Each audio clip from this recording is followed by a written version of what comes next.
The rain continued to fall, shrouding the ancient rooftops and mountain ranges in a veil of darkness. Here, under the incessant rain, lay the lair of those who called themselves the Black Snake Sect. The night kept it secret until a lone shadow approached the gates of the sanctuary. A flash of lightning tore through the darkness, briefly illuminating the crowd hidden behind the gate. A lone traveler, his face hidden under a wide hat, stood facing an inevitable battle. Tension grew among the warriors who greeted him, mixing with the raindrops on their faces. And then a deafening cry was heard calling for immediate reprisals. The air split with a ringing of steel as the first blades rushed towards the uninvited guest. The swords crossed in a furious dance, each blow echoing loudly in the night. But even the overwhelming superiority could not shake his resolve. It was Tang Wu, and his hands, despite their apparent simplicity, were deadly weapons. With just one movement, the blade flew out of its sheath like lightning, painting the moment with a bloody glow. In an instant, the space around him was filled with death rattles and scarlet splashes. Anyone who dared to stand in his way met only a cold blade and their own demise. Beneath the wide brim of his hat, his gaze remained impenetrable, merciless. A new wave of enemies rushed forward, trampling puddles and the bodies of the fallen. He stood in the center of the circle formed by the enemies, and seemed to be the center of the storm itself. A powerful kick shook the ground, sending up sprays of water and heralding a new round of chaos. Tang Wu's movements were faster than rain. Every swing of his sword was fatal. The battle continued, and the bloody symphony of rain and steel grew louder. The grip on the blade became steely, a silent vow in the rain. He rushed through space like a whirlwind, leaving behind only blurry shadows. Lightning danced on his blade, foreshadowing the inevitable blow. Don Bonsu let out a roar that was a mixture of pain and rage. The sword's tip hung millimeters from his face, a mirage of death in the rain. Then came the final, crushing blow, shaking the air around. A red wave splashed across the battlefield, signaling the end. The enemy's face was distorted with agony, his eyes filled with the horror of realization. Under the brim of Tang Wu's hat, amidst the raindrops and splashes of blood, a cold fire burned. The hand that had recently been clutching a weapon now lay lifelessly in a puddle. Among the fallen bodies, under the dark sky, the lone figure of Tang Wu remained unmoved. The rain washed over the ruins, and in the distance, on the threshold of a house, sat an old man who had survived the storm. His back, covered with the symbol of a snake, seemed to be the embodiment of ancient wisdom and weariness. Each scale on the embroidered snake contained a story, the secret of his long life. Don Bonsu looked up, and his eyes did not reflect humility, but a deep, incomprehensible sadness. He rose slowly, as if gathering his last bits of strength. Once again the two warriors met, and the stormy sky seemed ready to burst forth again. A silent challenge hung in the rainy air between their frozen profiles. Don Bonsu's eye darkened, hiding behind it an abyss of experience and unspoken threats. And Tang Wu stood wrapped in his cloak, his sword, his only witness and judge. Don Bonsu approached, his shadow dancing in the light of the lanterns, casting an ominous reflection on the wet ground. Raindrops trickled down his hair, mixing with the grim determination etched on his face beneath the hood.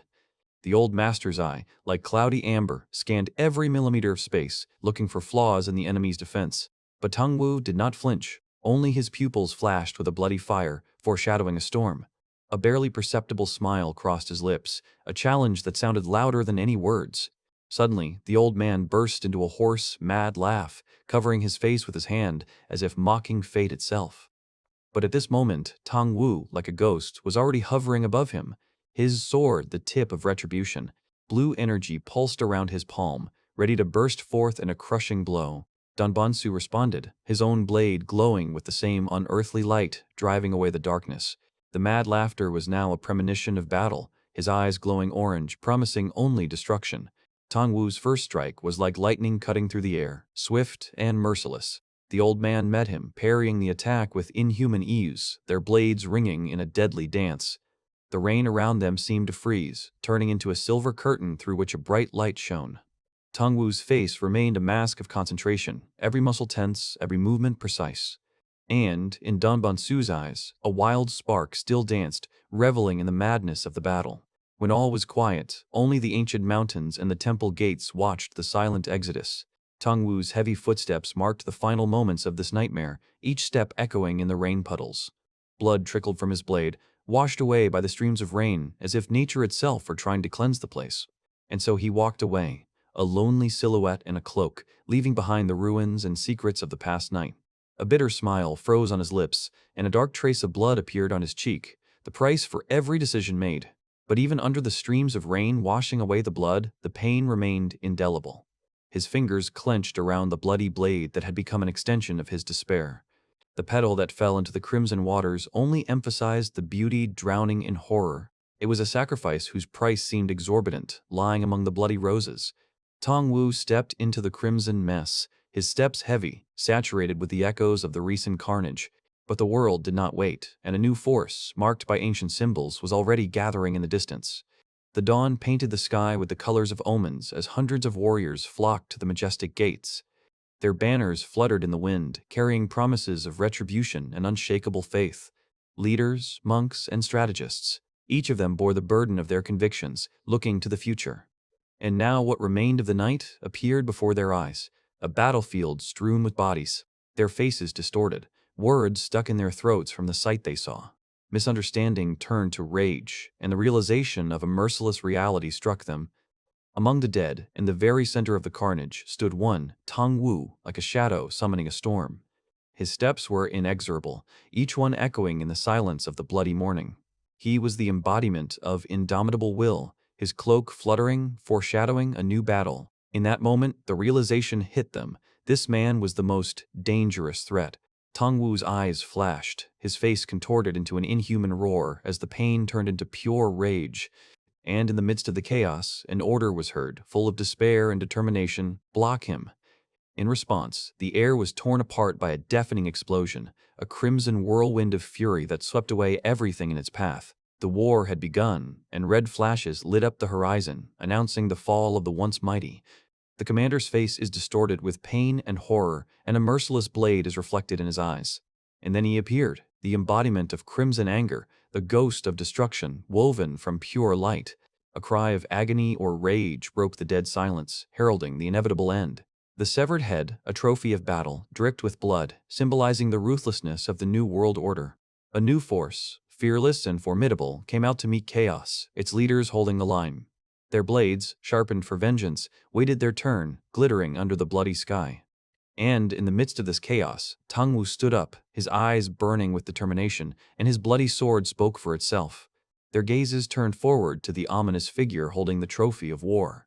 In an instant, with the sound of a crunch and a dying breath, fate was sealed. The head of the fallen commander rolled into the bloody mud, heralding the complete collapse of the old world.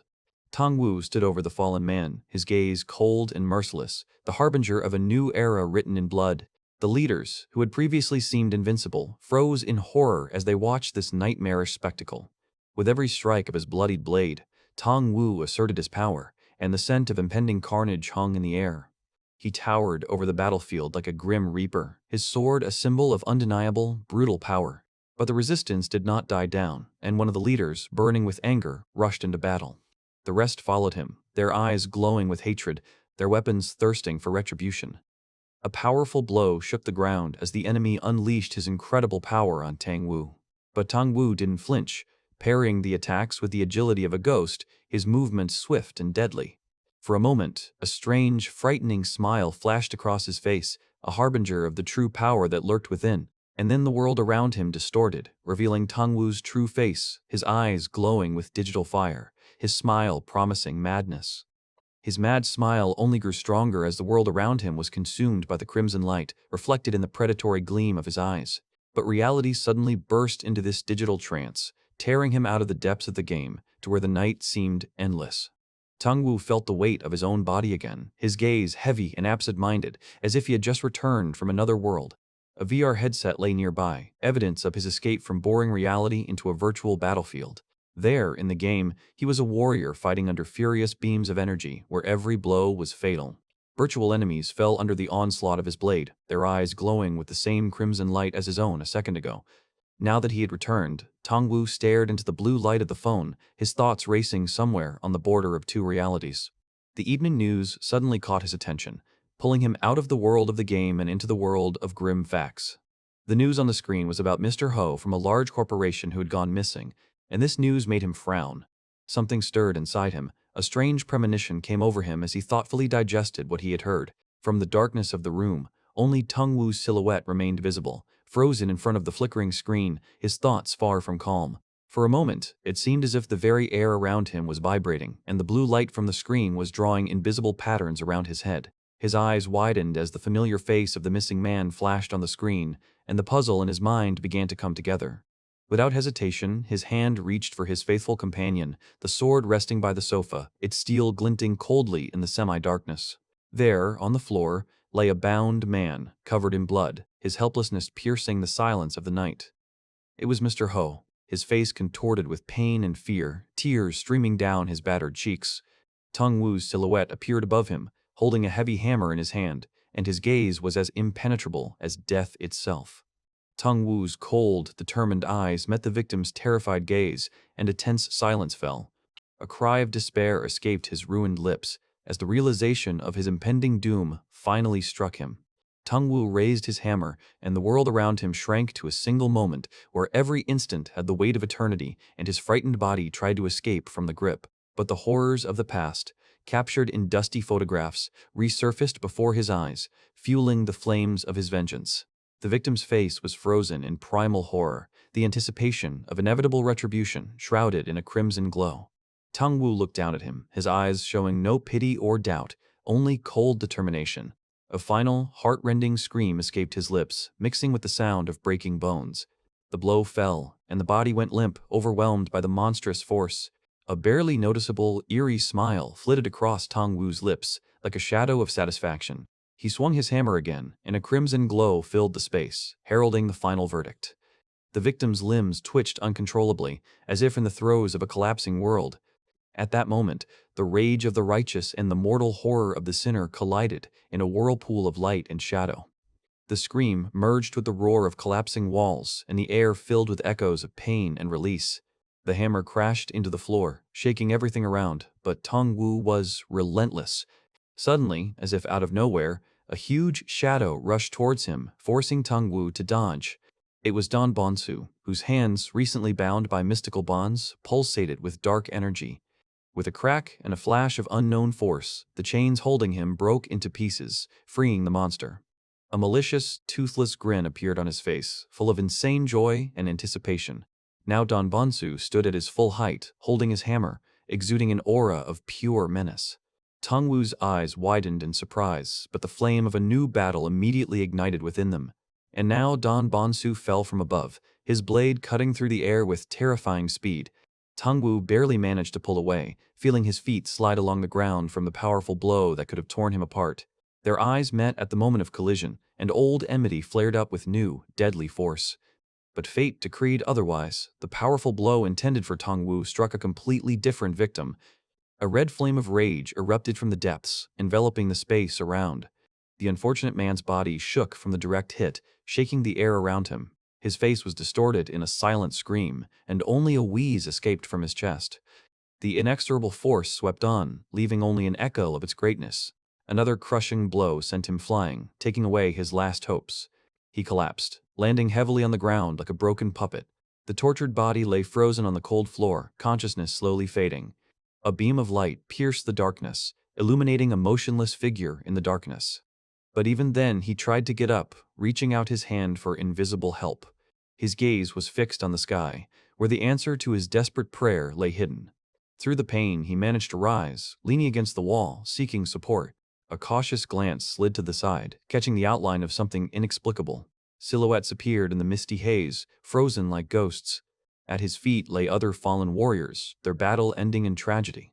The last warrior, clutching the ancient weapon, stood face to face with his destiny. His face showed both fear and acceptance of the inevitable end. Then Don Bonsu stepped out of the shadows, his one eye glowing crimson. A weapon of vengeance appeared in his hand, foreshadowing the final, crushing blow. The merciless hammer fell, and a cry of agony tore through the silence of the dungeon. But before the pain had time to echo away, a new light pierced the darkness. Silhouettes appeared in the gap, guardians of order called upon to stop the disorder. Their steps echoed with determination, filling the air with tension. There, in the midst of the horror, stood Tung Wu, his hammer still reeling from the last blow, and at his feet the captive writhed. But among them there was one who believed that order could only be restored at the cost of chaos. He stepped forward, presenting his symbol of authority to stop Tong Wu from further reprisals. The hammer in Tong Wu's hands seemed like an extension of his rage, but underneath it, living flesh was still thrashing in agony. Order versus revenge, law versus anger. Their gazes clashed, sparks flew. Surrounded by the evidence of his bloody massacre and his helpless victim, Tong Wu only gripped the hilt tighter. As if unable to contain the onslaught any longer, the man in the suit made his choice. The pistol spat out fire, and the sound of the shot shattered the fragile balance. The bullet cut its path, but Tong Wu, his eyes glowing red, remained unharmed. Alone against the crowd, unarmed against the armed, he stood unshakable, like a rock. But in his eyes, where the bloody glow was reflected, something more than just resistance flashed. It was a vision of endless battlefields, where blood watered the ground and cherry blossom petals fell over forgotten heroes. And then a sinister, barely noticeable grin appeared on his lips. Such calm in the face of death made even his opponent shudder. At this time, the victim, captivated by fear, was suffocating with horror. The chief warden's gaze, full of impotent rage, met the absolute primal fear of his prisoner. And the one who had screamed in pain now screamed in anticipation of inevitable retribution, realizing that his agony was only just beginning. A ruthless will was reflected in the pupil that burned with a scarlet fire. Tong Wu's face was illuminated by a ghostly light as the ancient power awakened within him. The warden was choking in a fit of horror, his pleas drowned out by the growing chaos. Their boss, with a cynical smile, lit a cigarette and aimed his pistol, preparing for a merciless massacre. His gaze, cold and calculating, assessed the situation, not boding well. But at that moment, Tong Wu's gaze was different, deep, bottomless, predicting the inevitable. The rod in the young man's hands seemed to have acquired its own sinister pulse, directed at the victim. With terrifying speed and power, he fell upon the helpless captive. The chief's anger flared into a furious flame when he realized that his power was slipping away. But Tong Wu was already unstoppable, his movements becoming a whirlwind of deadly energy. A deafening blow broke the silence, and a scarlet curtain poured onto the cold stone. Tong Wu's red eyes shone in the chaos, confirming his monstrous determination. The unfortunate warden's head, torn from his body, flew into the air, bathed in a crimson glow. An unnatural energy pulsed around Tong Wu, his body a conduit for something ancient and powerful. But through the veil of this power, another feeling emerged: horror at what had been done, the realization of something irreparable.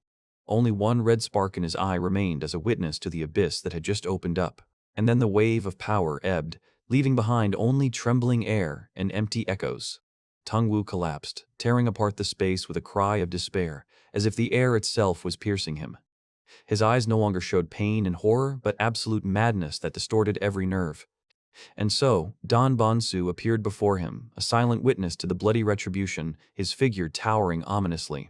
It wasn't just madness, it was a bottomless pit of rage, where the pupil dilated to a bloody disc. He clutched the fabric of his clothes, trying to contain the primal anger that was bursting out. Dong Bongsu seemed to be enjoying this sight, his face getting closer, and his grip on Tong Wu's shoulder was steely. Through the veil of rage, a single tear broke through, an echo of the old pain, which now only fueled the flame. It seemed like one of Bonsu's henchmen was thrown away, his body flying through the air while the other watched with a smirk. The shadow covered his face again, but the crimson fire in his eye only grew brighter, foreshadowing a storm. Tong Wu fell to his knees, his hand instinctively landing on something cold and hard as the enemy retreated, confident of his victory. Every step the enemy took as he retreated sounded like a mockery, but a new determination was already glimmering in Tong Wu's exhausted gaze. And then he exploded. Purple lightning danced around his body, contorted with rage, every muscle tensed for a counterattack. A powerful blow shook the air, knocking down all barriers, tearing apart the silence with a cry of steel and flesh. And then, in a moment of respite, his hand touched the rough fabric, as if seeking solace in a fleeting memory of something living, something real. His wide eyes now flashed not only madness, but also glimmers of awareness breaking through his tangled hair. His hands slid over his chest, trying to feel for something important, something lost in the whirlwind of this battle. His body seemed to have been thinned to the bones, but inside the same crimson eye burned, exuding a mysterious, dangerous power. The weakened hand slowly dropped, as if releasing the last trace of the struggle, accepting some inevitable outcome. But then the fingers dug into the flesh again, preventing him from sinking into oblivion, clinging to the last shreds of will. He looked up at the window, where the world continued to live, and a deep, drawn-out breath escaped his chest. Waya. The wide eyes now reflected not only rage, but also deep shock, mixed with a sudden, piercing insight.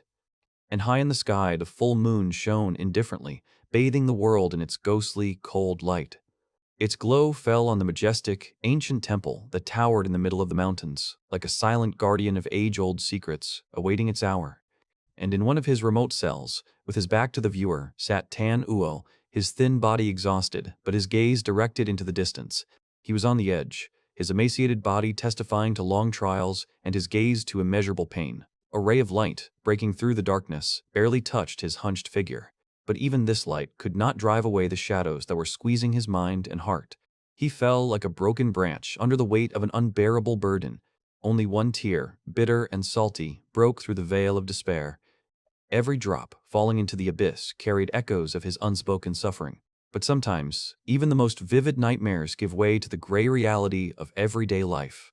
The smell of the stable, the warm breath of animals, the quiet clatter of hooves.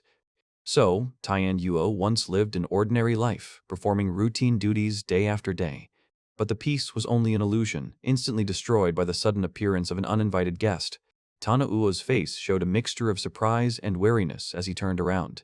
The new arrival did not stand on ceremony, expressing his disgust at the surrounding stench. Disdain quickly turned to open aggression, and the stranger's hand shot up. The blow landed accurately, causing Tana Uo to wince in unexpected pain. There was no trace of regret in his eyes, only cold determination. One blow followed another, and Tanuo, deprived of his improvised weapon, only tried to cover his head. Life was leaving his lungs as powerful hands clamped down on his throat, lifting the unfortunate man off the ground. His eyes reflected the entire bottomless abyss between life and non-existence. Thus, Tan Yuo found himself in a world where metal and death were inextricably linked, a world alien and merciless. Each new day only plunged Tan Yuo deeper into the harsh reality, where piles of blades were just ordinary, soulless goods. And this man, whose wide smile expressed nothing but triumph over the deal, was absolutely devoid of any pity or doubt. But for Tan Yuo, standing nearby, every blade was a sharp pain, every sold sword a silent sentence, causing his fists to clench until the knuckles turned white. The blacksmith, whose hands were exhausted by endless work, only looked at this wearily, seeing in each new order only a joyless continuation of his doomed craft. And each such pile of blades, whether fragments or brand new blades, was an ominous living reminder of the eternal, insatiable thirst for battle that ruled this world. Amidst this eternal drama, carefree laughter would occasionally break through, sounding falsely loud, like a challenge to an invisible fate. But this fragile moment of serenity was mercilessly trampled by brute force, shattered into pieces by a sudden, crushing blow. And now Tong Wu, knocked down, only coughed hoarsely, his body shaking with pain and the bitter realization of a crushing defeat. His victorious grin, illuminated by an infernal light, distorted his face into a mask of pure, unbridled malice. Dong Bongsu, like a predator savoring its prey, slowly raised his clawed hand above Tong Wu's head. And then, the chilling sound of the blow echoed across the quiet village square, an unbearable testimony to sudden, brutal violence. Tong Wu collapsed, his body falling limply to the ground, as if the threads of life had been severed in an instant. The witnesses, frozen in stupor just a second ago, now watched as their world crumbled to dust before their eyes. Hopelessness fell like a heavy burden on their shoulders, and hope left even the strongest hearts. But for Tong Wu, this fall was only the beginning of a new, painful trial, an endless burden that pressed down on him with every step. The swords dug into his flesh like sharp thorns, each edge a reminder of the pain he had endured. He walked, stumbling and falling, but each time he found the strength to rise again, pierced by his own burden. Hundreds of blades, sharpened by hope and despair, were his eternal companion, his curse and his goal. And again, exhausted beyond measure, he collapsed, surrounded by the glittering heap of iron that had once been his only way. But even this darkness, under the weight of thousands of swords, a spark of will smoldered, preventing him from sinking into oblivion. Don Bones could only watch as the spark in his student's eyes slowly faded. But where others would have given up, Tong Wu again rushed upward, his silhouette lost in the crimson haze. Under the weight of unbearable pain, he found in himself only a gloomy, almost insane determination. The world around him distorted, turning into a ghostly, blood-red landscape. Time and space intertwined into one scarlet whirlwind, foreshadowing the inevitable, cruel retribution. In the depths of his exhausted but unbroken eyes, only a glimmer of madness burned. From the very darkness, shrouded in an ominous glow, the silhouette of his inexorable executioner emerged. He was surrounded on all sides by shadows whose predatory outlines promised a quick, painful end. And despite the horror and pain, Tong Wu only grinned, anticipating the dance of death. A crushing blow fell upon him, tearing a desperate, silent cry from his chest. His body flew away like a tiny straw, pierced by unbearable, all-encompassing pain. Each new blow was a reminder of his powerlessness, of the abyss into which he was inexorably falling. The earth shook from the power that fell upon his tormented, tortured body. Finally, Tong Wu lay motionless, his face contorted in agony, covered in blood and fresh wounds. He was just a tiny dot in that boundless darkness, where the last echoes of hope were fading. But even in the depths of the cold, lonely dungeon where he was thrown, a distant ray of light flickered. In his damaged eye, amid the crimson reflections of pain, a new, unruly fire was born. And, with incredible effort, his whole body trembling from pain and rage, Tong Wu tried to get up. Crawling, clinging to life, he searched for a way out, leaving behind a trail of the last grains of will. And, in the murky surface of the water, he saw a distorted reflection of Don Bonsu, his mentor, savior, or executioner. His hand clutched the rough edge, the last thread of hope that still held him above the abyss. In the semi-darkness of the locked cell, Tong Wu looked up, searching for at least one crack in the stone walls. The heavy burden of the past and present pressed on his shoulders, forcing him to bow his head. But even through the wounds and bandages on his face, an indomitable fire burned, a spark of unbending will. That look spoke of a struggle, of something that could not be broken, no matter what. Suddenly, like a sign of fate, a mysterious holographic window, full of hidden promises, flashed before him, and the world around him shattered into pieces, carrying him away to a place where the sky seemed endless and the days seemed like cruel lessons. In those days he lived among ancient temples, where every corner breathed wisdom and strict discipline, where a meager bowl of food was the measure of his worth, and sometimes the only consolation. The man carrying the food looked at him with disdain, his words like poisonous arrows. He bore the sentence, pronounced with a silent gaze, full of condemnation and superiority. A true master, whose body was forged in battle, did not need pity, only unquestioning obedience. His anger shook the air, and his screams dug into his consciousness, leaving scars deeper than the blades. Tong Wu only lowered his gaze, hiding the storm of emotions that was bursting out under the cover of darkness. He clenched his teeth until they creaked, trying to suppress the groan bursting from within so as not to show weakness. And again, that sudden blow. The door swings open, bursting into his refuge with a brazen noise. The bowl of food, his crumbs of survival, flies away, shattering on the floor like a shard of hope. He remains on the ground, among the scattered remains, humiliated and exhausted, but not completely broken. Through the pain and dirt, only one thing can be read in his eyes, a cold, quiet promise of retribution. Tong Wu sits looking at what remains of his meal, and every grain is a new impetus for survival. Every breath is painful, but his gaze is full of inexorable determination. Within the walls of his refuge, he detachedly observes the world that lives by its own laws. Outside the window, disciplined warriors hone their skills, their swords glittering under the sky. The blade of one of them flashes with blue light, charged with an unknown energy. It is a training, a ritual, where every blow is part of an ancient, powerful dance. One of them, with a mask on his face, screams, releasing all his rage in a practiced movement. Below, orderly ranks of soldiers form into battle formation, their battle cries filling the air. Tong Wu, through the pain and fog, sees these images, and an ominous red fire flashes in his eyes. He sees the faces of those who are ready to fight, their determination mirroring his own but still hidden. A shining screen appears before him, a window into another reality where his fate is written in questions. All of his characteristics, strength, agility, intelligence, even health, are marked only by mysterious signs. But as he clenches his fist, he feels something more than just weakness awakening within him. He remembers the cold, condemning looks of those who considered him a nobody. Their mockery, their cruel laughter, echoes in his mind, only fueling his anger. The warriors below continue their training, their movements honed to perfection. Between a world of pain and a world of new opportunities, Tong Wu searches for his way, his reflection doubled in the light. He reaches out to the glowing interface, realizing that the answers might be hidden there. At that moment, the door quietly opens, and a face appears in the doorway, distorted by a creepy grin. Don Bonsu, his eyes glow with madness, and his sharp teeth give his smile a truly predatory look. Tong Wu, with his back to this new threat, remains motionless, but in his heart, the harbinger of a storm is already thundering. But before Tong Wu can turn around, a new, no less sinister figure appears in front of him. A rude gesture, the bowl of food, perhaps his last hope, is snatched from his hands. Tong Wu, as if in a daze, dumps the contents of the cup onto himself, and blue flames pulsate around him. The opponent's mocking face is distorted by a grimace of contempt, but deep down, under his tangled hair, Tong Wu's eyes are already glowing with a crimson fire. And so, in the blink of an eye, Tong Wu's hand clutches an unknown weapon, plunging it into the hard ground or perhaps into someone's flesh. An explosion of fury. Tong Wu, transformed, lunges forward, his fist carrying destructive power. This is no longer the same Tong Wu. His red pupils flicker with madness, foreshadowing cruelty. A muffled scream, blood. Tong Wu's fingers dig into flesh, leaving no doubt of his deadly intent. A silent scream of horror rents the air, freezing on the victim's face. Pain clouds his vision, and only a weak, hoarse sound comes from his mouth. But Tong Wu is relentless. A crimson aura surrounds him, and every blow is imbued with bloody fury. The enemy tries to resist.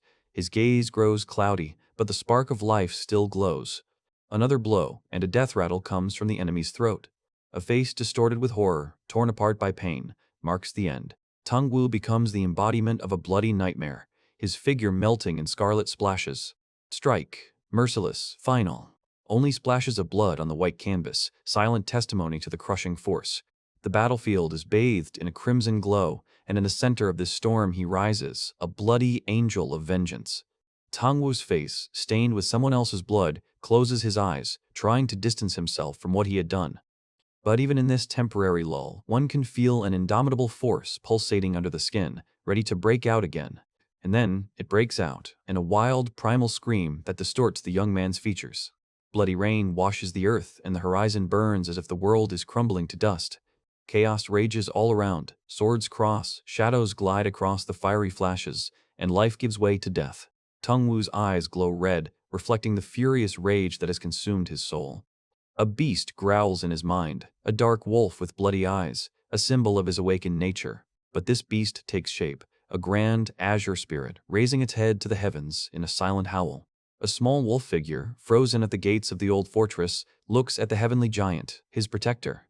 Gradually, the rage recedes, leaving only a creepy, bloody smile on Tong Wu's face, full of new determination. The smile of a predator, someone who has just set foot on a path of no return and is enjoying it.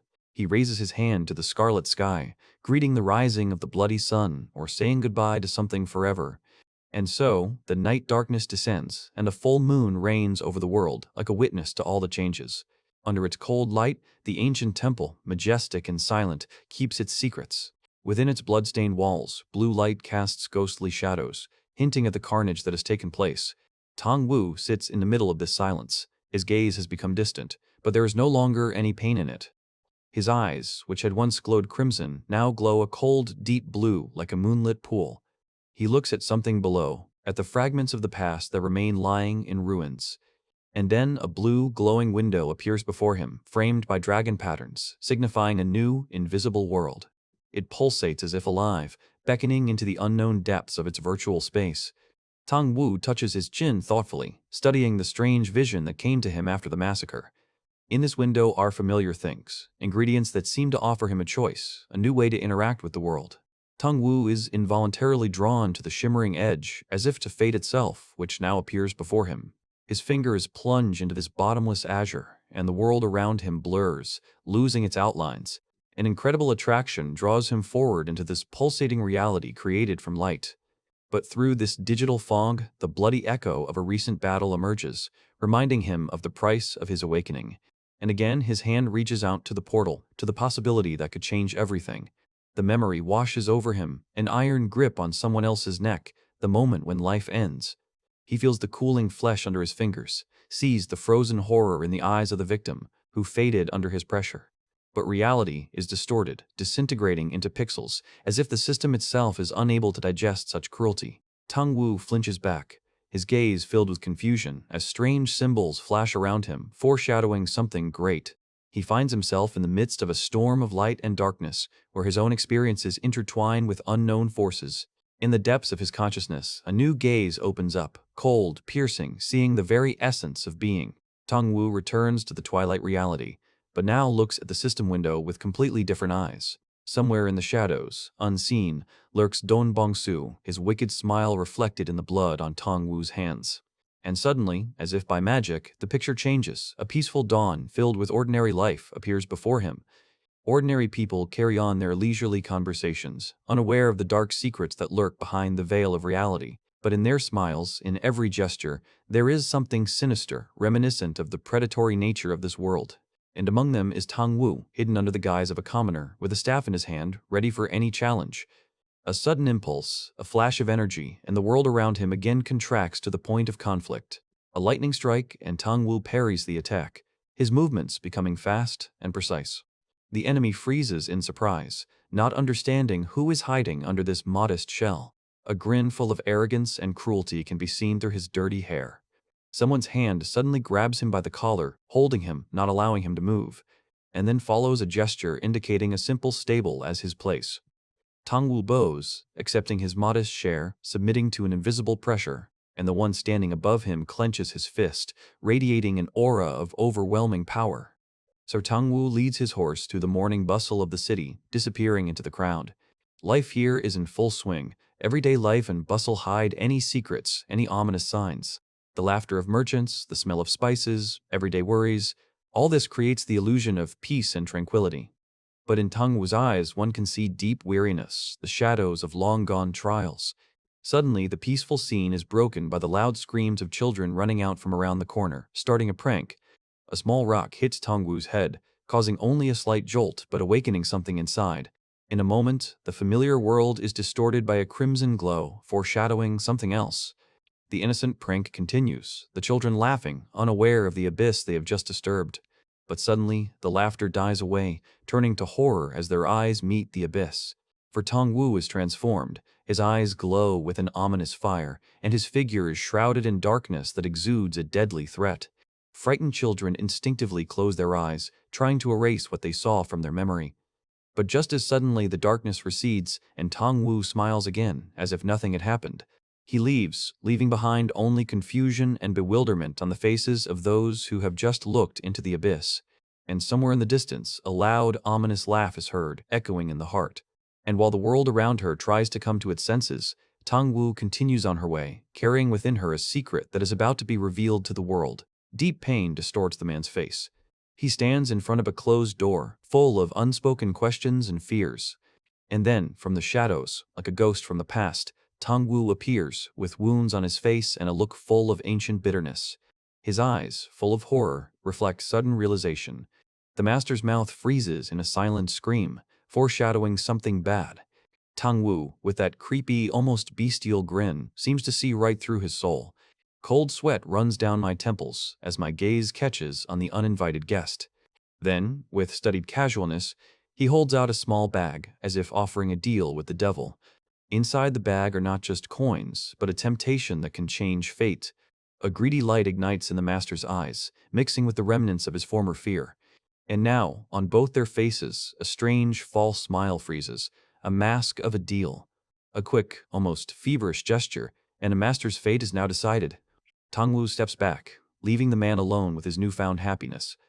But in Tong Wu's scarlet eyes there flashed only a deep, impenetrable secret, promising retribution. And the master, intoxicated with wealth, is already hurrying through the noisy streets, clutching his bag. Every step echoes with a ringing sound, as if the bag itself were pulsating with hidden power. His smile, full of unbridled joy, now seems like a predatory grin, foreshadowing trouble. In front of the Phoenix Tavern, he throws the bag in the air, as if sacrificing it to invisible gods. The master's thunderous laughter echoes throughout the area, drowning out all doubts and premonitions. And in this world where deals change destinies, there will always be someone who knows the true value of every smile. The owner bursts into laughter, his face distorted in a grimace of unbridled joy or deep greed. Every wrinkle on his face, every curve of his lips, seemed to vibrate with unholy mirth, betraying his true triumph. His laughter is an ode to dark deals made in the shadows, where the price of honor pales before the glitter of gold. There it was, a small bag stuffed with coins, a symbol of a completed deal, another soul sold for a fleeting pleasure. And he laughs again, this master, casting aside any doubts, asserting his power and unshakable luck. Away from prying eyes, in the privacy of his chambers, he savors the moment, savoring the bitter taste of victory. And then she appears, like the embodiment of desire, slowly stepping towards her new destiny. With lowered eyelids and a slight smile that conceals a secret, she accepts her role in this new drama. His gaze changes, becomes more predatory, filled with the anticipation of forbidden pleasures. She bows before him, offering the cup, but there is more submission than respect in this gesture. But not everything happens behind closed doors. Somewhere out there, in the shadows, there lurks an observer. His single eye, like a blood-red ruby, sparkles through the crack, taking in every detail. It's Tong Wu, and in his gaze there's not just curiosity, but a burning determination, something that can't be bought or sold. He stands at the gate leading to the monastery called Phoenix, where every step has its own meaning. The owner, as if sensing an invisible presence, bows his head, his smile becoming thinner, more insidious. Once again he opens his palms, displaying the contents of his wealth, the coins jingling, measuring out each moment.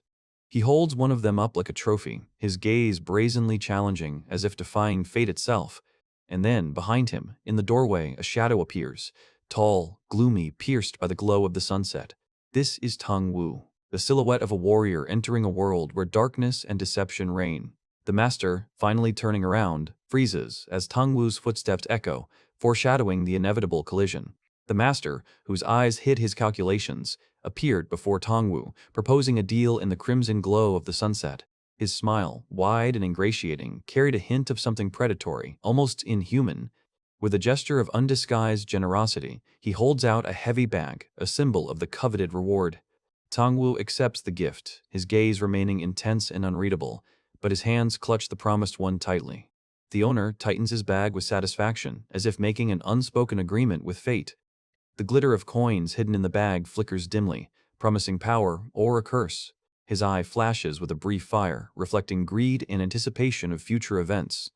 And now he is laughing, his ringing laughter echoing, asserting his power over those who fall into his net.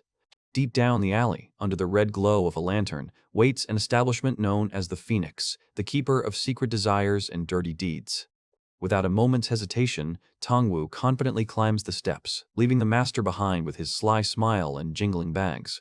His bandaged hand, ready for action, holds the invisible but tangible burden of his mission.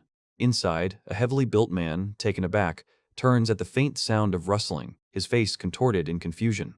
He tries to come to his senses, tensing his muscles, but Tong Wu's shadow is already catching up with him, inexorable and silent. Tong Wu's hand descends on his neck, clasping him, giving him no time to resist, only a doomed realization on the victim's face. The breath is caught in the throat, and the eyes, full of horror, open wide in anticipation of the inevitable fate. The struggle is futile, as Tong Wu's strong hands begin to tighten the makeshift noose, turning the scream into a silent wheeze. Every knot, every bandage encircles him, binding his will and body, turning his strength against himself. The tension mounts, and Tong Wu tightens the noose with ruthless determination, leaving no chance of escape. The man writhes in agony, his face distorted by a desperate scream that never escapes his clenched lips. There is no cruelty or malice in Tong Wu's eyes, only a cold, focused goal that is carried out without hesitation, a goal that is embodied in every blow, in every movement devoid of doubt. And so, the body of the defeated man falls to the floor with a dull thud, shaking the silence of the room. At the last moment, his eye catches only a blood-red glint, foreshadowing the end. Tong Wu, without letting up the pressure, holds him back, allowing the agony to finish its job. It seems as if the soul itself is trying to escape from the eye sockets, widened to the limit by unbearable pain. The figure on the floor finally freezes, crushed, defeated, a mere shadow of its former strength. But Tong Wu's grip does not weaken, as if he wants to make sure that there is no escape from this captivity. And at that moment, when the victim is immobilized, a creepy, distorted smile blossoms on Tong Wu's face.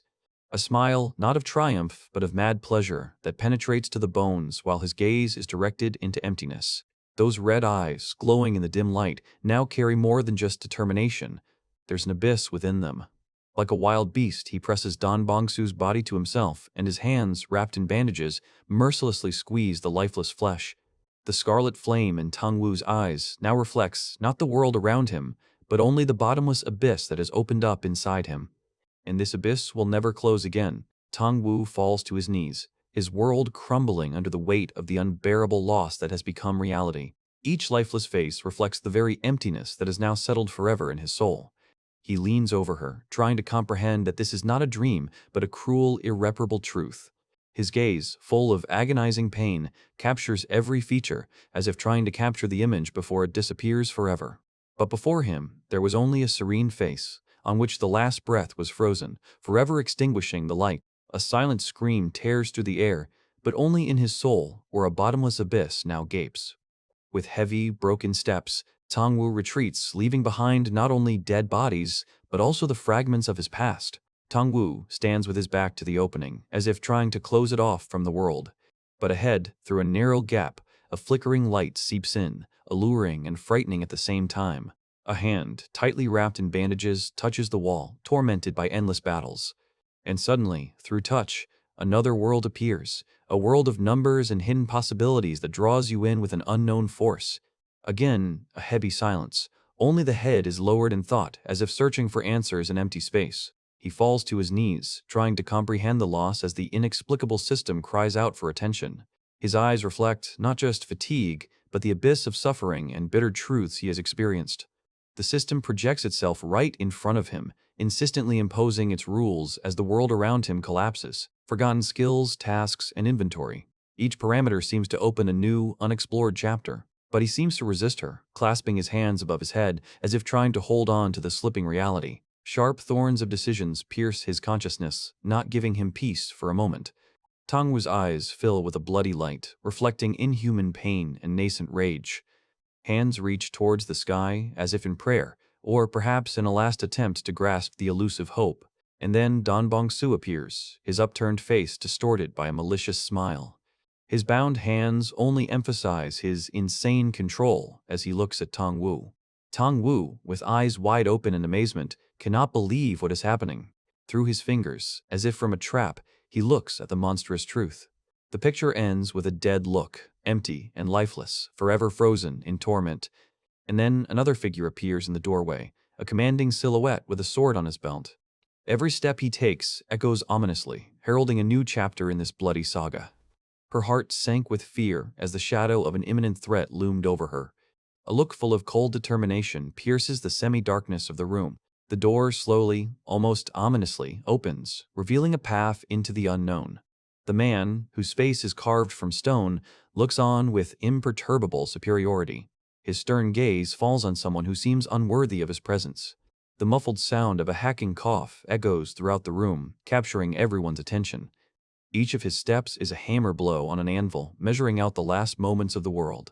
A sudden, deafening cry breaks the silence, like lightning in a silent night. Rage erupts, and space is distorted by a powerful blow. His face is distorted, his eyes are bloodshot, violence becomes his only answer. A shudder runs through her body, her eyes wide open in unbearable horror at what is happening. Madness or calculation, his dilated pupils reflect only the abyss. Helpless legs hang in the air, testifying to a merciless end. Life ended, leaving only a lifeless body, frozen in silent reproach. And above all this, silent and ancient, rises the bastion of power, watching over the cycle of destinies. Heady clouds gather over the land, foreshadowing a storm that is about to break. The whisper of ears of grain in the wind holds the secrets of past battles and future upheavals. Two figures, hidden, gaze at the dark waters where every wave carries echoes of war. A gathering of leaders and warriors, whose silhouettes rise above the crowd, foreshadowing great changes. At the very heart of this world stands a majestic temple that holds both wisdom and dark ambitions. But it is not only within the temple walls that plans are hatched. Shadows hide those willing to act in the dark. Under the sign of the ancient symbol, the faithful unite, whose devotion will turn into ruthless force. While the sun floods the temple roofs, where heaven meets earth, everyday life takes place. But even in the tranquility of these walls, whispers of intrigue creep in with each new scroll. A serious gaze catches every detail, every word that can change the course of history. The message unfolds, bringing with it echoes of long-held secrets and new challenges. The eyes show an awareness of the scale of the upcoming events, their inevitability. Thoughts drift away to the difficult choice that lies ahead. Each hieroglyph on the scroll is a step towards a decision that will determine the fate of many. The gaze returns to the text, searching for answers or perhaps anticipating a new threat. And outside the windows, where life is in full swing, ordinary people are not yet aware of the approaching storm. He observes a world that may soon change beyond recognition. Secretly, carefully, he makes sure that no one can interfere with his plans. Under the dome of heaven, amidst the bustle of the city, the temple remains a silent witness. Internal meetings take place behind closed doors, where every word weighs more than gold. The speaker bows, bearing news that will make even the most steadfast tense. In his gaze, there is a premonition of the battle that is already knocking at the door. Enveloped in the crimson glow of the sunset, he freezes at the threshold. Silence hangs in the room, foreshadowing the inevitable decision. And the gesture of his hand is not a request, but an order, final and irrevocable. His gaze, as if staring into an invisible wall, conceals a deep understanding. Then, with a barely audible creak, his hand slowly opens the way into the darkness. A silhouette cloaked in shadows steps into a dim room where a red glow dances on the walls. His fist, hidden by his wide sleeve, clenches, either from tension or from determination. There is already a man waiting at the table, his gaze fixed on an invisible point while the new guest takes his seat. His face, touched by a barely noticeable smile, seems both good-natured and commanding. A sly light flickers in the depths of his pupil, betraying something more than just anticipation. And while destinies are being decided in secret rooms, Tang Wu, with a sword on his back and a heavy gaze, prepares for the journey. Suddenly, a familiar interface appears before him, hiding not only stats, but also unanswered questions. His gaze, full of determination and barely concealed fatigue, is directed forward, towards the unknown that awaits beyond the horizon. Tang Wu's strong grip is the only constant in a world where every day could be the last. He felt the gaze of others on the back of his head, but he did not turn around, preparing for the inevitable confrontation. And in response, a guttural, inhuman laughter rang out, echoing through the damp air. A grim procession lined up before him, Don Bonsu's henchmen, eagerly anticipating the fight. This laughter pierced the bones like shards of ice, foreshadowing imminent reprisal. But Tang Wu's gaze remained unwavering, with only the cold fire of survival burning within it. The next moment, something huge and dark, like a bird of prey, took off. Don Bonsu only stretched his lips into an even more eerie, predatory grin, enjoying his game. Before Tang Wu could react, the alien shadow caught up with him, squeezing him in its tenacious paws. Falling to the dusty ground, Tang Wu only managed to grab the reins of his frightened horse, his last hope. A red glint of despair was reflected in his eyes, but somewhere deep inside a spark of anger smoldered. All around him he saw only the defeated, those who could not stand against the impending darkness. Cold calculation gave way to rage as the realization of helplessness pierced Tang Wu to the bone. Don Bonsu's heavy footsteps echoed in the darkness, foreshadowing new torments. Don Bonsu himself emerged from the shadows, his smile calm, almost gentle, but concealing a sharp danger. Someone's cry of horror broke the silence, foreshadowing a cruel reprisal. Tang Wu felt anger pulsing through his veins, but he was constrained, powerless. Don Bonsu, having mounted his faithful steed, cast a glance at him full of condescending confidence. He stroked the horse's neck with tenderness, as if enjoying his power over all living things. The gesture seemed like a mockery, a demonstration of complete control, even over Tang Wu's fate. His grin widened, revealing the true, predatory nature hidden behind the mask of propriety. In response, Tang Wu only gritted his teeth, his gaze burning, unbowed, determined. Then Don Bongsu leaned forward, his face drawn closer, distorted with eerie anticipation. Wounded but not broken, Tang Wu whispered the words that would be his final bet. And again a scream was heard, but now it was filled not with horror, but with wild, primal pain. The next moment, the air around exploded, turning into a whirlwind of pure, blinding energy. From the very heart of the storm, the blade of Tang Wu burst forth, carrying light that pierced the darkness of despair. A scream filled with agony tore through the space, drowning out all other sounds. Don Bonsu recoiled, his face contorted in silent surprise and sharp pain. And before he could recover, blood had already stained his once calm features in crimson splashes. The bloody mark on Tang Wu's sword confirmed the ruthlessness of the blow, and his trembling hand tried to hold on to the slipping life. But at that moment, above the battlefield, shrouded in dust and destruction, an unearthly silhouette appeared, radiating pure energy. Amidst the chaos, one of Don Bong-su's henchmen doubled over, his lungs feeling like they were about to burst from the pain. There was an animal horror frozen in his eyes, a premonition of imminent death that drove the blood through his veins. Meanwhile, Tang Wu's figure was enveloped in an ominous, crimson aura, pulsating with power. A desperate cry of, "Run!" burst from someone's chest, instantly infecting the others with panic. This terrifying energy seemed to consume light itself, turning the world into a red haze. Hysteria swept over their faces, every feature distorted by unbearable fear.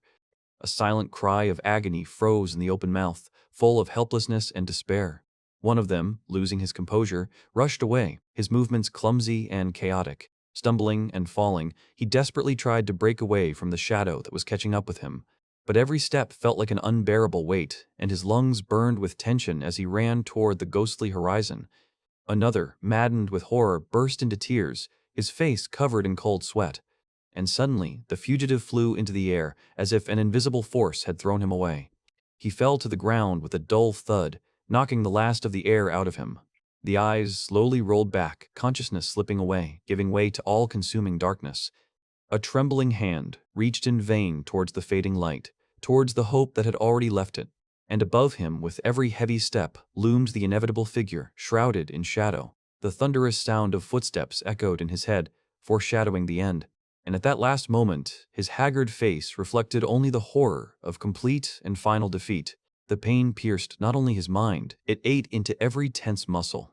The fall was final, painful, and an ominous shadow loomed over it. Tang Wu, in stark, cold contrast, sat lost in memories of past defeats that only served to harden him.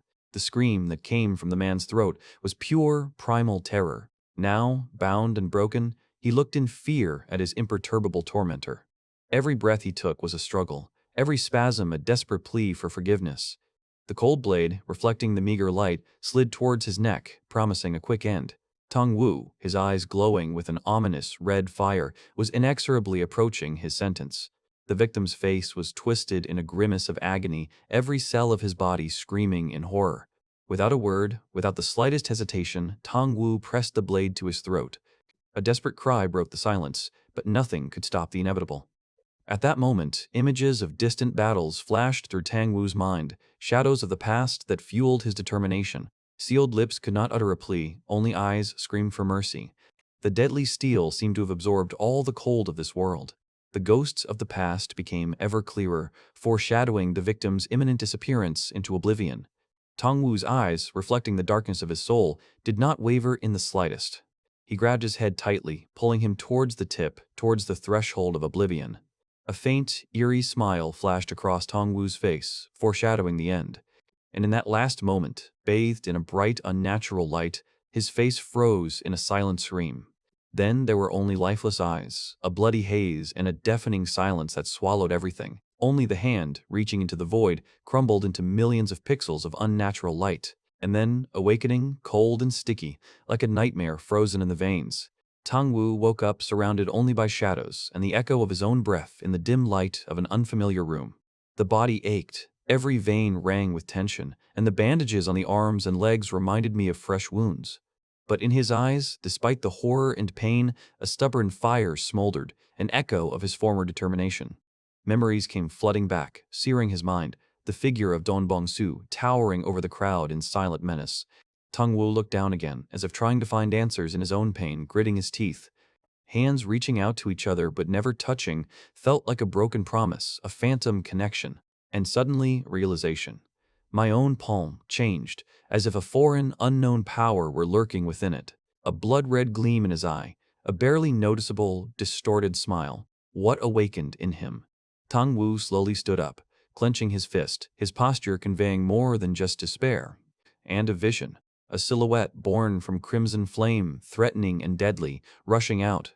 An explosion of power that spreads in waves across the universe, leaving only destruction and ash in its wake. But Tang Wu's path lay further, toward the alluring blue light breaking through the darkness of a narrow alley. He was the epicenter of an invisible storm, a lonely point among indifferent, hurrying silhouettes. And, again, for a moment, the world around him turned scarlet, responding to his inner, urgent call. He walked, shrouded in mystery, with his gaze fixed on the misty blue distance that called him. Every step was a decision, every movement a harbinger of coming changes, inevitable and fateful. Holding the reins in his hand, he watched as a new day dawned over the horizon, or an ominous sunset blazed. Tongwu and his faithful companion, two silhouettes against the flaring sky, ready to face the unknown. The path lay through a noisy city, where the lights of houses competed with the stars, and a crowd dissolved loneliness in its whirlpool. Amid the hubbub and bustle, every step was a test, every glance a potential threat. But Tongwu held his ground. Suddenly, a stranger's heavy hand fell on his shoulder, as if tearing him out of his stream of thoughts and invading his personal space. Tongwu's heart began to beat faster, his eyes flashing red, ready for any danger that was hidden in his touch. Before him stood a man whose eyes radiated a cold light and whose very presence seemed woven from the shadows of the night. A momentary burst of blue energy lit up the darkness, emanating from the stranger's fist, promising more than just a fight. And, as if in response to this unknown force, Tong Wu's world shook as a flickering screen with a critical error appeared before him. He leaned forward, carefully reading the alien symbols, trying to comprehend the glitch that had altered his reality. Images of the city, people, and everyday life scattered around him, turning into black and white shadows, into an empty background. Clenching his chest, Tong Wu felt something inside him breaking, or perhaps being rebuilt. Once again, a holographic projection appeared before him, but now it was not just a message, but an entire portal to a new entity. Character status, strength, dexterity, intelligence, and a health bar that barely flickers at level 2. Tong Wu whispered, his scarlet eyes once again filling with a strange light as he realized the extent of the change. Characteristics, errors, his own data, so alien, seemed distorted and incomplete. And right behind them, in the same ethereal light, appeared descriptions of the skills: strike, lunge, block, throw, and spiritual eye. Each point was a new puzzle, a new ability that he had to solve and master. In his own gaze, in the spiritual eye itself, a blue glow now pulsed, a sign of awakening power. And all these descriptions, all the new possibilities, they were now his reality, his burden, and his new path. The women's BI. A message appeared deep within Tongwu's consciousness. The conditions for activating the spiritual eye had been met, and the skill was about to awaken. His eyes flew open, an unnatural light reflected in them as something inside him began to move, counting down the final moments. Overhead, like harbingers of the inevitable, numbers rained down: 19, 18, 17. Each count echoed in the growing silence. But the system was already signaling something far more dangerous, something superior to normal forces had already entered a radius of 20 meters. 16. Time was shrinking, promising a quick meeting. 15. Who or what was approaching with such inevitability? 14. The tension in the air became almost palpable. Someone's footsteps glided silently across the ground, approaching their destination. 13. The sudden transition, like a rupture in space, only strengthened the premonition. Tongwu stood with his back to the closed door, behind which a ghostly light flickered, promising the unknown. 12. Every heartbeat echoed in this countdown. A clenched fist, an involuntary movement, spoke of a deep internal struggle or readiness for immediate action. Another abrupt transition foreshadowing the next scene. The hero merely adjusted his clothes, preparing to meet what was about to happen beyond the threshold. 11. Moment before impact. And somewhere, in the depths of the shadows, someone's gaze, piercing red and full of scars, watched expectantly what was happening, hidden behind crossed fingers. 10. The countdown was approaching a critical point. Finally, the majestic architectural complex appeared in all its glory under the full moon, surrounded by eerie silence and vigilant guards. And so, the number 9 arrived, heralding the inevitable.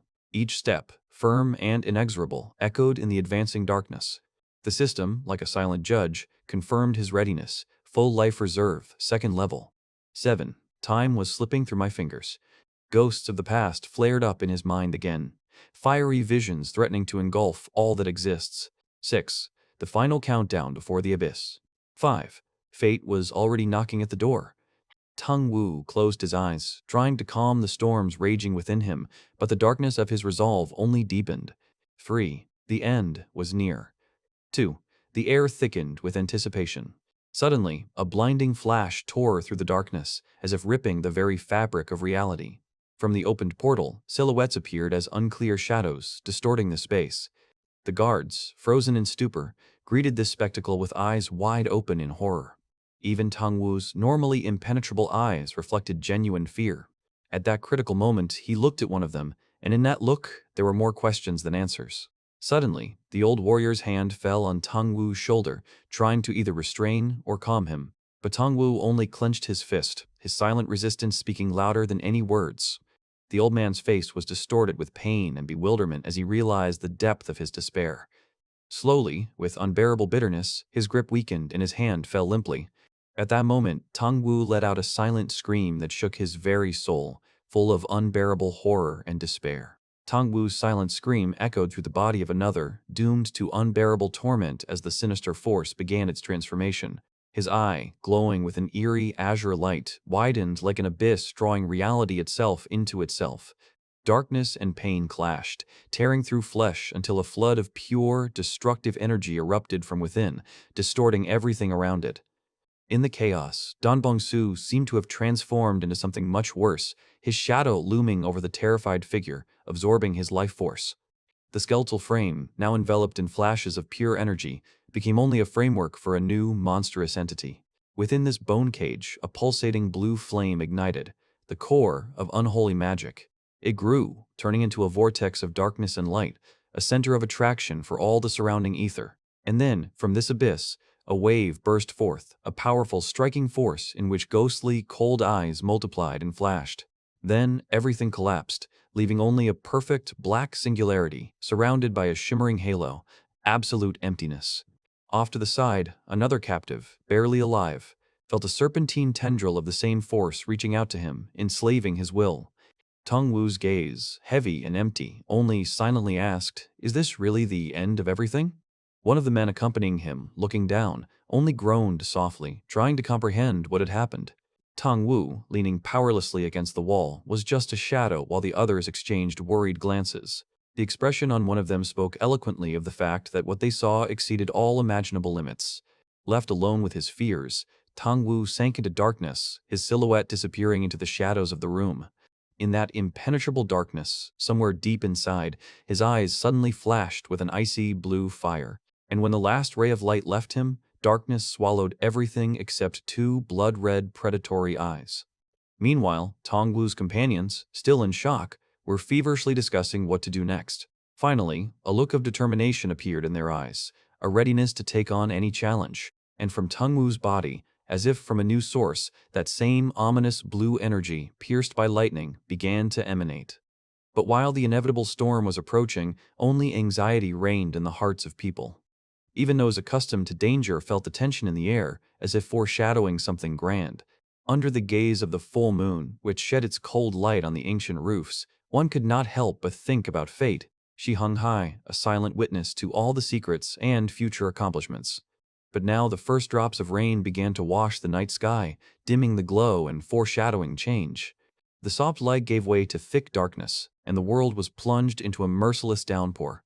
The city streets, washed by streams of water, only reflected the red reflections of the rare lanterns, which became islands of warmth in the cold night. And one such warm harbor, like a magnet, attracted tired travelers and night revelers.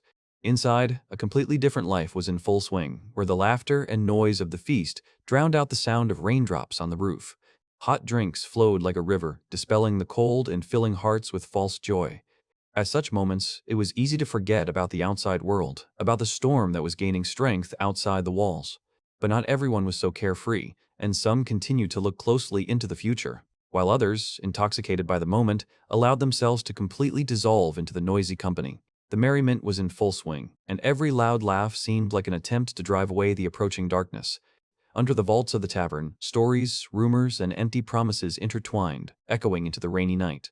Every sip was a challenge, every joke a shield from the reality that was inexorably approaching. But even in this chaos, there were those who remembered the importance of silence, the need to be careful. And some, on the contrary, rushed forward, wanting to attract attention, to express their point of view, perhaps too loudly. From the darkness they were watched by one who bore another burden, whose fate was closely tied to the storm. Under a cloak of secrets, Tang Wu stepped forward into the rain again, and with it, towards his inevitable goal. The hood hid his gaze, but his very posture conveyed a cold, unwavering determination. Raindrops beat out a rhythm on the wet stone with each step, bringing him closer to the unknown. On the way, he met only a silent shadow hunched in the depths of an alley, indifferent to the bad weather.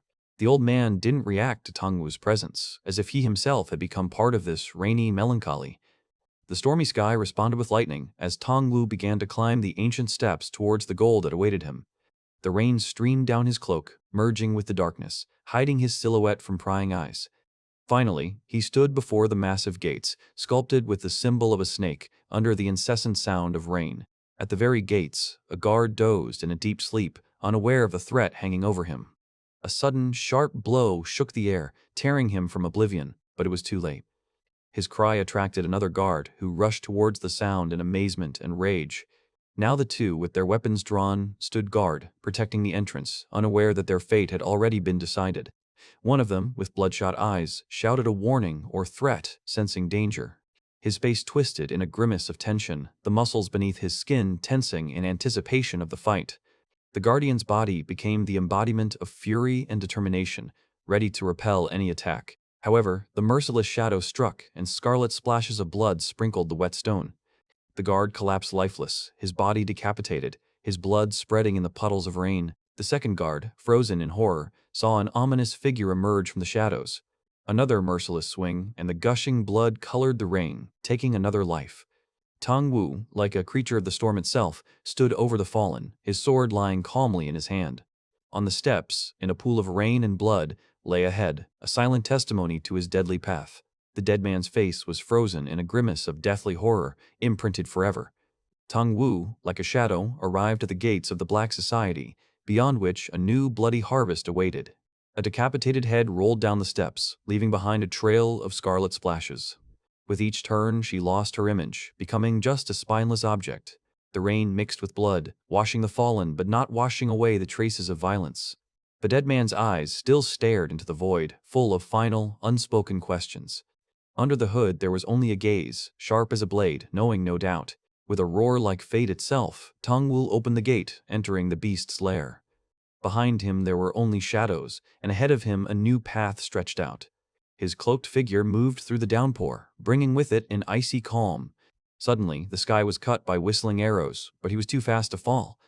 The scarlet gleam in his eyes showed an instant reaction, a readiness for battle. Behind the fortress walls, in unison with the storm, an army was gathering, ready for slaughter. Alone against a countless crowd, he stood motionless, the very embodiment of defiance. The enemy commander, clutching his sword, looked at the lone traveler, full of contempt and determination.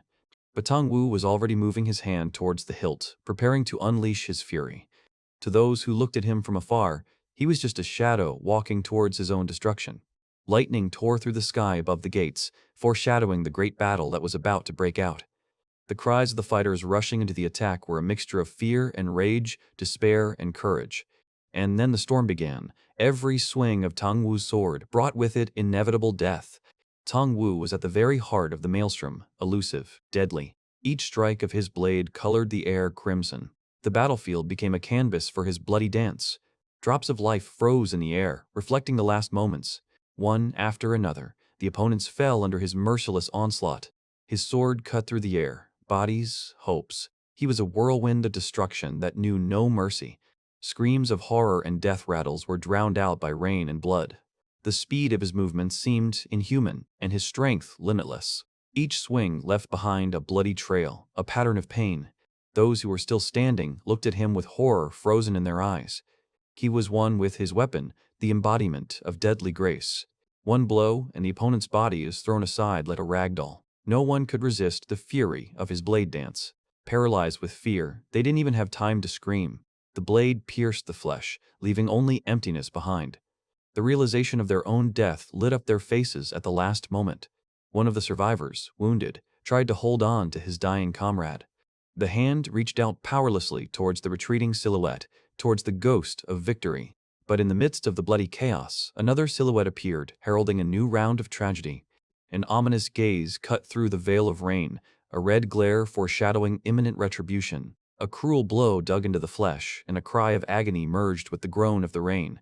The face, distorted with pain, froze in a silent cry, anticipating an irreparable loss. A sudden pulse of energy tore through space, leaving only chaos and destruction in its wake. In the very center of the whirlwind of light, like a ghost, a figure cloaked in darkness appeared.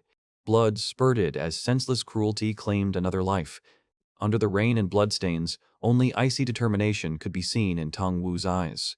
One of the executioners collapsed, struck down, and his comrade only clutched his bloody blade, staring into space. Elder Don Bonsu, surrounded by a crowd of his henchmen, raised his blade, a malicious smile playing on his lips. But Tang Wu, clutching the wound from which blood was gushing, only sank deeper into despair. His strength left him, and he fell to his knees, bleeding out under the merciless gazes. Predatory grins lit up with a demonic light in the eyes of the opponents, anticipating an easy victory. The bloody blade trembled in his hand, reflecting unbearable pain and resistance to death. On the wet ground, next to his feet, lay a dropped projectile, forgotten in the heat of battle. But suddenly, something else was reflected on the faces of Don Bonsu's henchmen, a primal horror. At that moment, Tang Wu was transformed. His eyes flashed with hellish fire, and his mad grin bared his teeth. Blood dripped from his bandages as he gripped the hilt of his blade, ready for the final push. Consumed with rage, he rushed forward, his eyes blazing like those of a demon released from the abyss. The rain continued to pour down on the ancient walls, hiding the traces of the recent massacre under its veil. In the shadow of a dilapidated hut, among the stones, a figure hid, watching the empty battlefield. "Arge!" burst from his chest as realization hit him. The world was crumbling around him, and he grabbed his head, trying to hold on to the slipping reality. His wide eyes reflected an unbearable truth that made you want to close your eyes. He clutched his thumb with trembling fingers, trying to contain the rising panic. In the distance, through the veil of the night rain, the lights of the ancient gates flickered, calling for salvation or destruction. His gaze was fixed on them, as if searching for answers in their dark grandeur. But behind him, in the shadows of the hut, silhouettes with drawn bows were already rising. And then, from under the vaults of the gate, a lone figure appeared, unaware of the trap.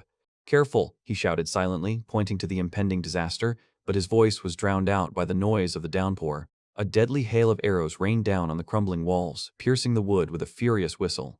Hundreds of sharpened feathers pierced every inch, creating a terrifying panorama of death. And then, from behind the gate, someone fell down, engulfed in arrows, like a shooting star in an inky sky. Taken by surprise, he rushed about the hut as the darkness filled with silent hunters.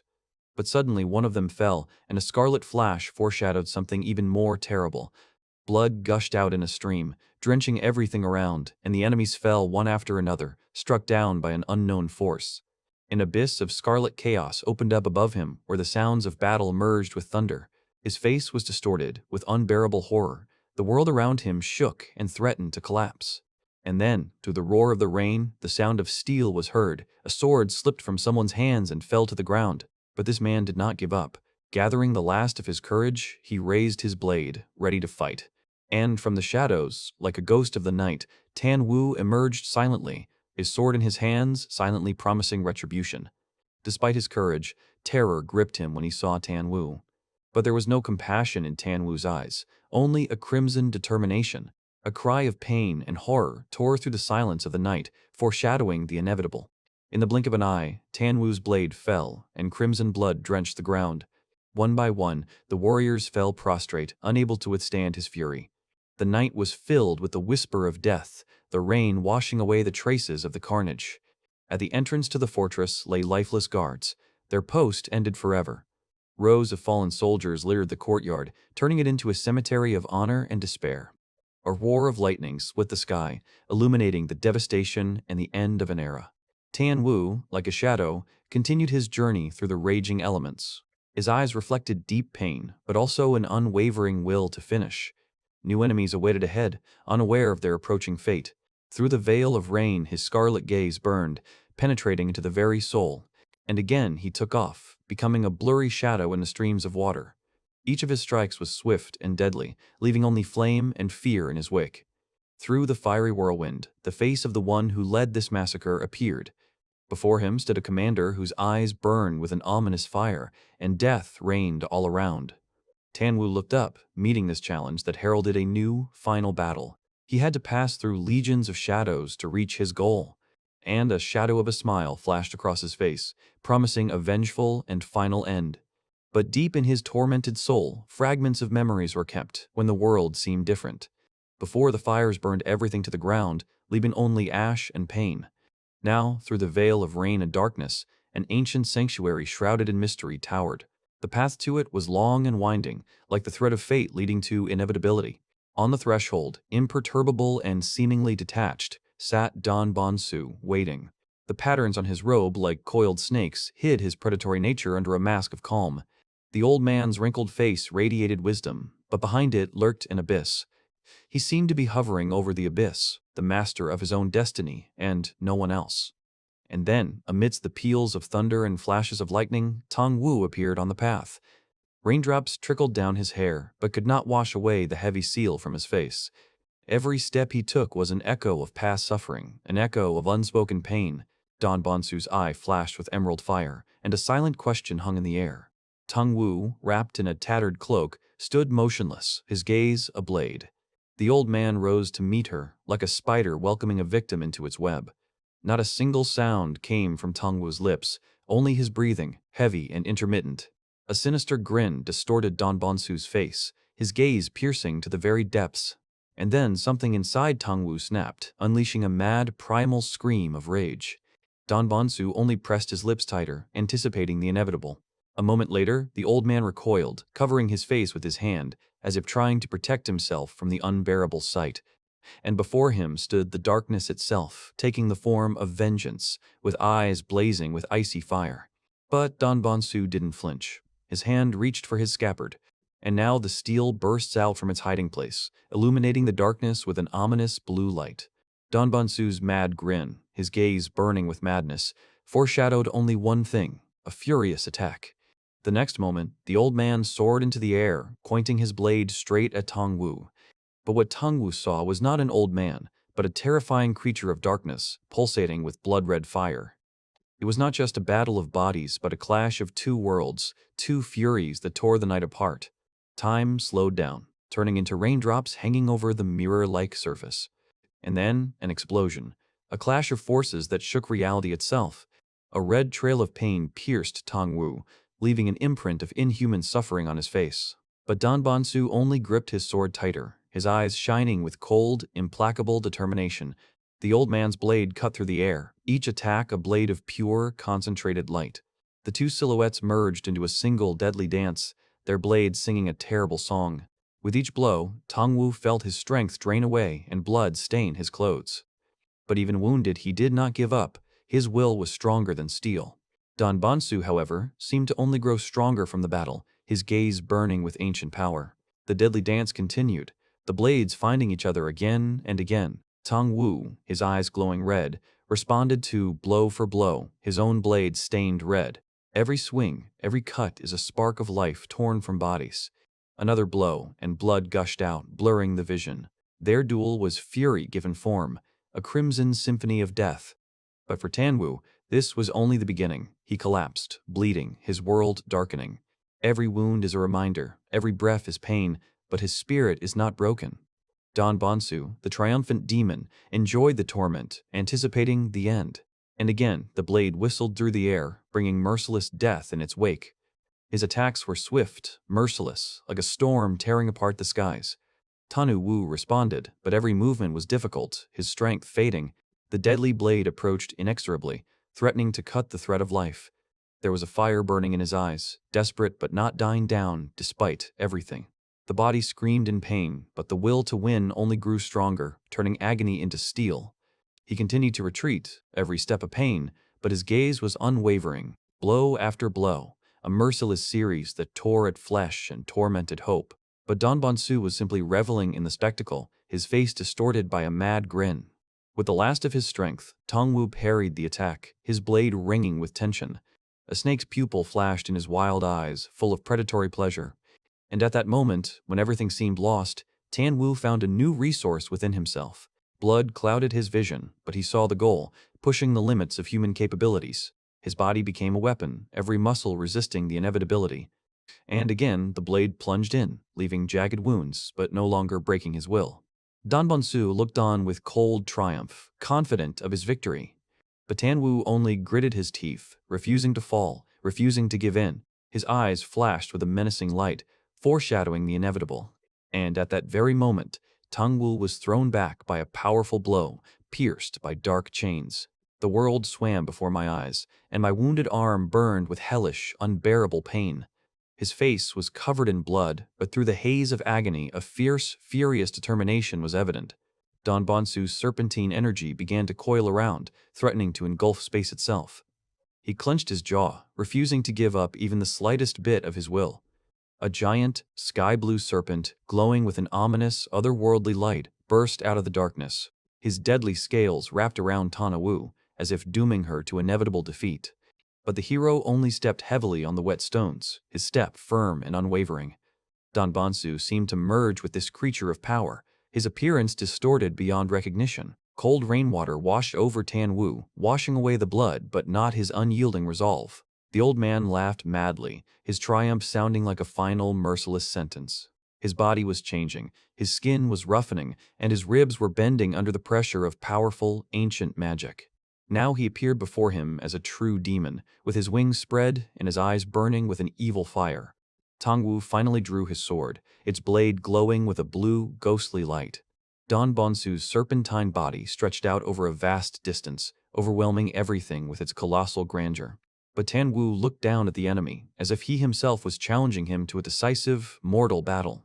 Don Bonsu's yellow eye narrowed, full of anticipation of a quick, painful reprisal. The snake's power concentrated in its head, preparing to fall upon its defenseless victim, and Tan Wu, in his shadow, stood unwavering, ready to take on any challenge that fate might throw at him. And so, in the blink of an eye, the snake's shadow seemed to take shape, rushing towards Tang Wu. The mad Don Bonsu, or whatever he had become, rushed forward, his eyes blazing with hellish fire. The whip of his power, like a dragon's tail, whistled through the air, searching for its target. Don Bonsu's predatory grin foreshadowed the inevitable retribution when the serpentine power fell. His mad gaze, full of rage, slid over Tang Wu like a predator that had caught its prey. In that single eye, shining with an unkind light, all the ruthlessness of his nature was reflected. But the blow intended for Tang Wu was met only by a ghost that dissolved into bloody splashes. A moment of confusion overtook Don Bonsu as he realized the emptiness of his triumph. Only the cold rain silently washed the ancient stones, bringing with it a premonition of something inevitable. And then Tan Wu raised his sword, his gaze finally meeting his opponent's hatred. The cloak fluttered in the wind, every drop of rain on its fabric reflecting the warrior's determination. There was a fire in his eyes that went beyond the ordinary, a readiness to go to the end, no matter what. Don Bonsu grimaced, feeling a new wave of despair coming from his enemy. And then, suddenly, like lightning, Tang Wu's blow pierced the madman's defense. Surprise, pain, and understanding momentarily distorted his already ugly face. Tan Wu's blade pierced deeply, and every part of Don Bonsu's snakeskin shuddered in pain. A dying cry of rage escaped his lips as he tried to hold back Tana Wu. But it was already too late. His body seemed to be beginning to fall apart under the onslaught of the sword.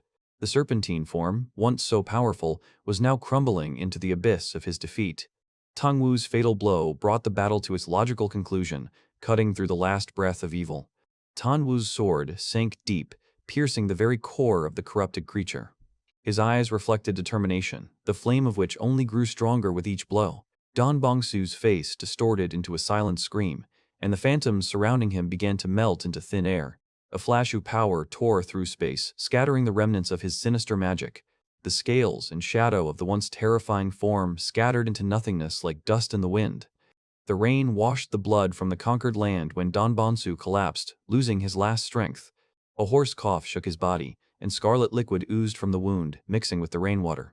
Silence fell over the battlefield, broken only by the whisper of the wind and the patter of raindrops.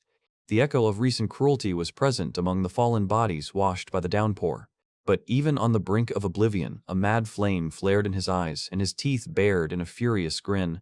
The last glimmer of life, the last breath of despair, made Don Bonsu jump up, casting off his weakness. A rapid burst of energy, like a ghostly blade, rushed forward, heralding a new round of battle.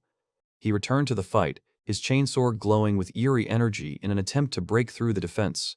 The new wound made him scream in rage and pain, his facial features contorting in agony. Pierced through and through, Don Bonsu was barely holding on, his snake-like eyes blazing with furious malice. He staggered, but the chainsword continued to describe deadly arcs, refusing to give up. And then, finally broken, he let out one last, heart-rending cry before falling. A scarlet flash pierced the heavens, cleansing or consuming the remnants of his dark essence.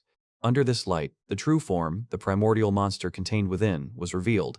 Perhaps it was his rebirth, or the final absorption of the ancient power that fueled his madness. His scream rent the air as his aging body writhed under the onslaught of transformative pain. But even in his death throes, Don Bonsu remained deadly, his movements blurred shadows.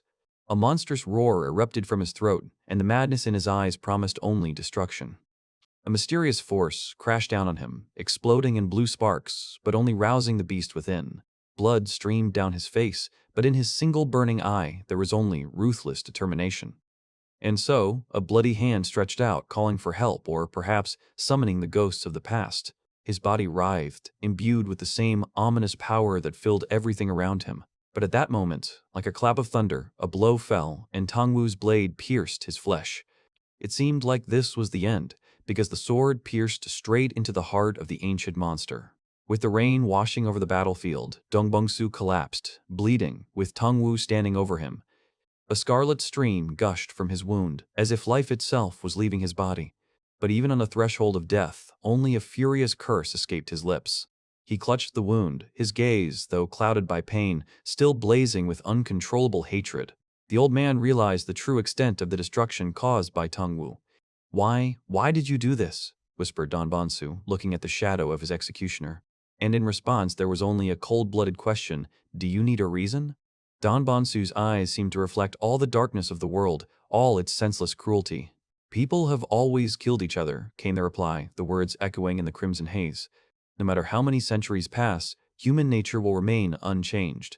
Even though we are foolish monkeys," Tang Wu concluded, his words a death sentence for humanity. Tang Wu paints a picture of ancient horror, where blood flowed like a river. But time passed, and the wild jungle gave way to neon-lit stone forests. However, progress has not healed the human soul. It has only hidden its bestial nature deeper. In the depths of this darkness, only one merciless law continues to operate, the law that whispers from the shadows, from the very essence of existence. The strong devours the weak, echoes through the centuries. And that cold look, that blade sliding from its sheath, confirms its truth. This time, fate chose Tang Wu to be a predator. The victim's fading eyes reflect despair and the inevitability of the end. A moment frozen between impact and echo. Then, a deafening, piercing sound. The sky, a witness to silent tragedies, indifferently sheds its tears. The rain intensifies, washing away the traces but not the pain. Under the cover of night, in the seclusion of the mountains, an ancient temple keeps its secrets. Suddenly, a blinding pillar of light pierces the darkness, announcing the event, and the world around freezes, shrouded in a mystical glow and the sound of the rain. Through the glittering drops, Tang Wu's figure emerges from the shining portal, his steps heavy. The sword in his hand gives off a red glow, soaked not only by the rain, but also by someone's blood. The air is filled with a sharp, almost hissing sound. Every blow is a sentence. Every step is a continuation of his merciless path. His gaze, piercing the veil of rain, does not waver for a moment.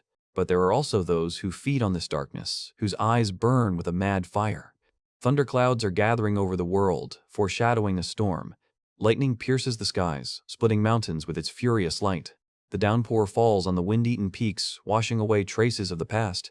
Somewhere in the depths of these rocks, bathed in an ominous red light, lies an ancient palace. Its halls are filled with silent figures, frozen in anticipation.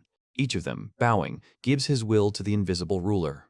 A shadow sits on the throne, casting its silent power over all present. This is not just a ruler, this is the embodiment of an old, unshakable force. But even in the deepest darkness, there will be someone who dares to disturb the peace. The throne begins to vibrate, reflecting the shocks that have just shaken the hall. One of the vassals, unable to bear the tension, falls to the ground, hiding his face. The silent figure on the throne only clenches his fists, adding to the oppressive aura. But the world does not wait for the fate of the ancient rulers to be decided. It continues its seething life. Tang Wu, like a wanderer in time, returns to worldly affairs. Everyday life flows past him, the laughter of merchants, the aroma of food from taverns. He passes by them like a ghost from another reality, carrying his burden. For them, the world is simple and understandable, full of joy and carefree conversations. But even in this simplicity, there will always be someone who sees more than the smiles reveal. And here before us is someone who seems to always remain silent, but his gaze is piercing. It's as if a sudden thought or shocking news breaks this silence, throwing you off track. Or are these just echoes of ancient tales that excite minds and make us believe in the impossible? Three figures, as if frozen in anticipation of fate or a decision that hangs in the air. They discuss, share, argue, each with their own truth and their own vision of the future. But behind the external detachment lies a deep concentration that foreshadows an important step. It's as if he's weighing every word, every possible outcome, every missed opportunity. A heavy sigh, almost imperceptible, betrays the burden of the decision that lies on his shoulders. Then, looking up, he seems to voice what has been brewing inside for a long time, changing the course of events. Conversations begin again, but now they are filled with tension, anticipation, and an inexplicable hope. And here it is, the moment of truth. An explosion of emotions, as if chains had been removed from souls, freeing them from anxiety. Has the decision been made and the path to a new life is open, shining with promise? Jubilation overwhelms them. A wave of joy rolls through everyone like the morning dawn. A celebration of victory, or simply an unbridled faith in a better tomorrow that gives strength to live? The whole town comes to life, drowning in general joy and carefree euphoria, forgetting about worries. But amidst this light and noise, there are those who move along different paths, whose burden is heavier. Tan Wu, his gaze still bears the seal of deep thoughts, impenetrable to the public eye.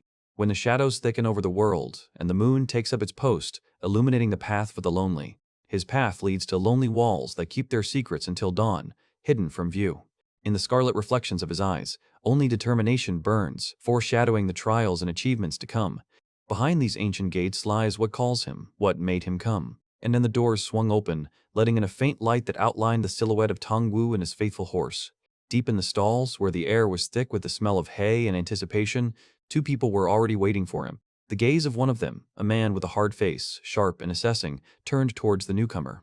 Behind him stood old Don Bonsu, with an ancient hieroglyph looking out from his back, lost in thought. But Tong Wu, hidden in the shadows, was closely watching their every move, his scarlet eyes burning with determination. Don Bonsu's face was impenetrable, as if carved from stone, reflecting the years. With a heavy heart but an unyielding will, Tong Wu knelt down, bowing deeply before the elder.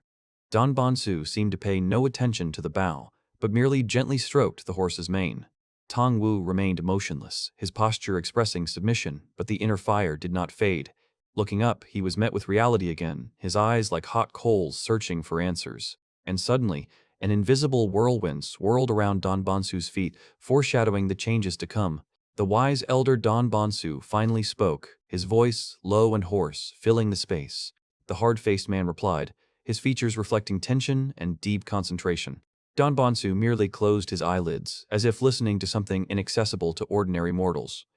His eyes, the color of the autumn sky, reflected the depth of millennia and unspoken knowledge. With a gentle gesture, he stroked the horse's muzzle, as if saying goodbye or promising something. Turning away, Don Bonsu left behind the worried gaze of his companion, lost in thought. Suddenly, the air shimmered, and a colossal, shadowy figure with glowing eyes, emitting blue light, appeared before them. And Don Bonsu's companion, gathering all his will, released a stream of bright blue energy into his hand, preparing to face the unknown. But instead of a direct confrontation, Don Bonsu's companion seemed to receive only a silent instruction or to realize something terrifying. The weight of the decision fell on his shoulders, and his gaze dimmed, as if he already knew the price. Meanwhile, Tong Wu, helpless and broken, fell prostrate, perhaps begging for mercy or submitting to his inevitable fate. And so, the old man in red robes, Don Bonsu's companion, turned away without a word and left them, leaving Tong Wu alone with his oppressive fate. Confused and lost, Tong Wu stood up, realizing that from now on his life was entirely in the hands of this ruthless man. The gaze of the man in dark clothing was cold and calculating, revealing a long-standing intrigue that had finally led to the desired result. In the distance, under a bright sky, a majestic building rose up, where power and order came together, surrounded by a silent line of warriors. After some time, Tong Wu found himself in the midst of the hustle and bustle of everyday life, leaning against the wall, a stranger and alone, but with a heightened sense of observation. Suddenly, someone's hand touched him, and Tong Wu, his eyes wide with alarm, heard a whisper that changed everything. And at that moment, all his pain and despair clenched into a fist, in which a new, indomitable will to fight was born. Before him unfolded the pages of an ancient tome, shimmering with an unearthly light, concealing answers and promises. And at that moment, Tang Wu, realizing the full depth of the message, bowed before the mysterious figure who held the threads of his fate in his hands. And pass and residents are inside in Braceban Madi Ao. But in response, there was only absolute silence, and this silent gesture of crossed arms, hiding an invisible power. And in those eyes of Tang Wu, which peered through the tangled strands of hair, one could read a dark, inexorable determination. And now before him lay a whole world, filled with vanity and other people's lives, which could at any moment become a battlefield. But in that barely noticeable smile that crossed his lips there was something more than just confidence, a challenge to everything that stood in his way. All these people, gathered under the banners of the old government, were only a harbinger of the changes that were in the air. And while solemn speeches were being made in the stands, the one whose appearance was supposed to stir them up was slowly walking along the ordinary streets. The elders, whose experience had seen more than one change of eras, only shook their heads, sensing something wrong in every look and every word. A loud cry split the stale air, foreshadowing the storm that was about to break. The rider, shocked, turned his head sharply, trying to comprehend the scale of the impending threat. Time sped up as his horse charged forward, carrying the messenger of chaos away. Meanwhile, solemn processions of guards moved through the city streets, unaware of the impending catastrophe. Their commander, raising his hand, gave his final orders, confident in the inviolability of the usual order. But an ominous aura was already thickening over one of the buildings, distorting the peaceful outlines. Horrified, the commander grabbed his head, realizing that his peace was at an end. For in the distance, amidst the scarlet glow, an ancient power was awakening, foreshadowing inevitable destruction. The figure, immersed in crimson flames, drew his sword, preparing to tear the fabric of reality. The commander, casting a last, desperate glance, tried to contain the growing panic. At the same time, uncontrollable laughter came from another place, from the depths of passion and ancient power that was looking for an outlet. And so, green flashes of energy began to tear apart the city streets, smashing centuries-old buildings into splinters. The eyes of the witnesses were filled with pure, primal horror as they watched this spectacle. Don Bonsu, maddened by his own power, smashed everything around him as if the world itself were his toy. Amidst this chaos, Tang Wu walked with unperturbed calm, his gaze focused, as if he had been waiting for this very moment. Don Bonsu, half destroyed but unbroken, pointed his finger, directing his fury to a new target. And then, in panic and despair, the commander let out a cry, the echo of which was drowned out by the roar of collapsing walls. And Tang Wu, throwing off his usual mask, gave the world a creepy smile, his eyes glowing with an ominous scarlet light. That scarlet fire in his gaze was a reflection of the ancient power that had now awakened within him. And Don Bonsu, shrouded in a halo of green energy, with each blow of his madness only intensified the chaos that he himself had created. Despite the fall, the green glow did not fade, but only distorted the earth around it, as if the world itself could not withstand its onslaught. The young warrior, caught in the wave of this destructive energy, felt how an alien force was trying to devour him, to distort his own essence. Meanwhile, in the distance, amidst the dust and destruction, another warrior looked with alarm at the approaching cataclysm. And Don Bonsu, whose eyes now glowed with a double green flame, seemed to only watch the approach of new victims with a grin. They watched in fascination at the epicenter of raging energy, where Don Bonsu single-handedly challenged the entire world order. His gaze was full of determination, but deep down he was afraid of the unimaginable power that unfolded before them. Don Bongsu's merciless foot trampled the ruins and bodies of the fallen, demonstrating a complete disregard for life. And then, with a heavy heart, he drew his blade, ready to challenge fate itself. Behind him, like ghosts of the coming war, his troops lined up, but even among them the familiar figure of Tang Wu flashed. Tang Wu watched the battle unfold with deep weariness in his eyes, knowing that his time was yet to come. The crowd went wild, rushing into chaos, where every blow of the sword became an echo of hopelessness. And amidst this confusion, Tang Wu's gaze burned with a focused, furious fire, foreshadowing the coming storm. But a far older, more sinister eye watched every movement, glowing with an ominous green light.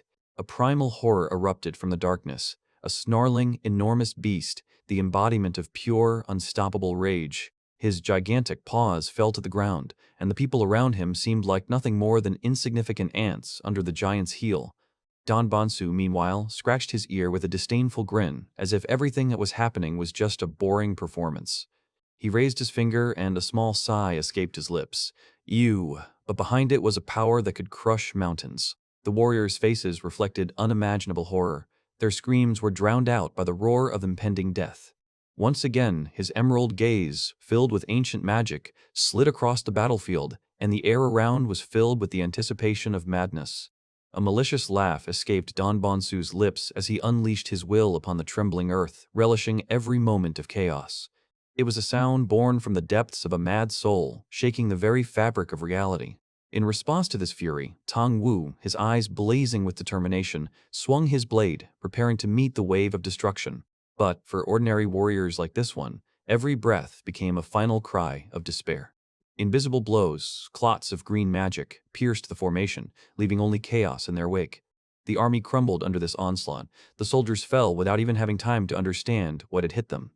And so Don Bonsu's hand shot up into the air, his fingers forming an ominous gesture. Emerald energy flared around, gathering into something unimaginably powerful. In an instant, the cloud of power grew, threatening to engulf everything in its path. A deadly stream of green fire, distorting space, rushed towards the enemies. One by one, the soldiers fell, their bodies thrown back by a wave of pure, violent magic. The force of the impact was so great that it threw bodies around like rag dolls. Even those who remained standing felt their minds warped by her sinister influence. An entire army fell in a matter of moments, overcome by an unknown, all-consuming energy. The green flame didn't just kill, it sucked out life itself, leaving only empty shells. Their last cries dissolved into the growing chaos, and their souls were carried away into oblivion. Amidst this devastation, only Tong Wu's cold gaze remained unchanged, full of hidden determination. Don Bonsu, on the contrary, was triumphant, his eerie aura only growing stronger. His power grew with each soul he consumed, becoming almost tangible, permeating everything around him. But far beyond this bloody field, the ancient heavens held their age-old secrets. There, among the golden light, nameless guardians perhaps watched and bided their time. But far beyond this bloody field, the ancient heavens held their age-old secrets. There, among the golden light, nameless guardians perhaps watched and bided their time. Meanwhile, on the ground, Don Bonsu stood, emitting an ominous green glow in front of an ancient temple. His eyes glowed a deathly emerald, piercing the darkness with chilling energy, and the mouth twisted into a silent, predatory smile, foreshadowing pain and destruction. In the distance, through the fallen warriors that lay on the ground like mown grass, Tong Wu walked calmly. He saw only the reflection of the green madness consuming everything around him, and his gaze was unwavering. Don Bonsu, enveloped in ghostly flames, seemed like the embodiment of ancient evil. Green energy vibrated and spread throughout the courtyard, entangling the dead and the living in a sticky grip. Then a woman emerged from the shadows of the doorway, her presence defying the darkness. Each of her steps was measured and confident, approaching the epicenter of the storm. She didn't flinch as she saw Don Bonsu among the rubble and bodies, but there was a challenge in her question. Don Bonsu's face became impenetrable for a moment, hiding his true thoughts behind a mask of calm. But then a wide, frightening smile blossomed across his face, revealing razor-sharp teeth. He turned to face her, and behind him another of the fallen men was writhing in agony. The green stream of energy released by Don Bonsu sucked the life out of the unfortunate man with a devilish grin. The victim's body twitched in the air, subject to a monstrous force, doomed to a slow extinction. And while the woman watched, Don Bonsu threw back another defeated enemy, deprived of all will. In the eyes of the dying man, there was only pure, absolute horror, reflecting the emerald glow.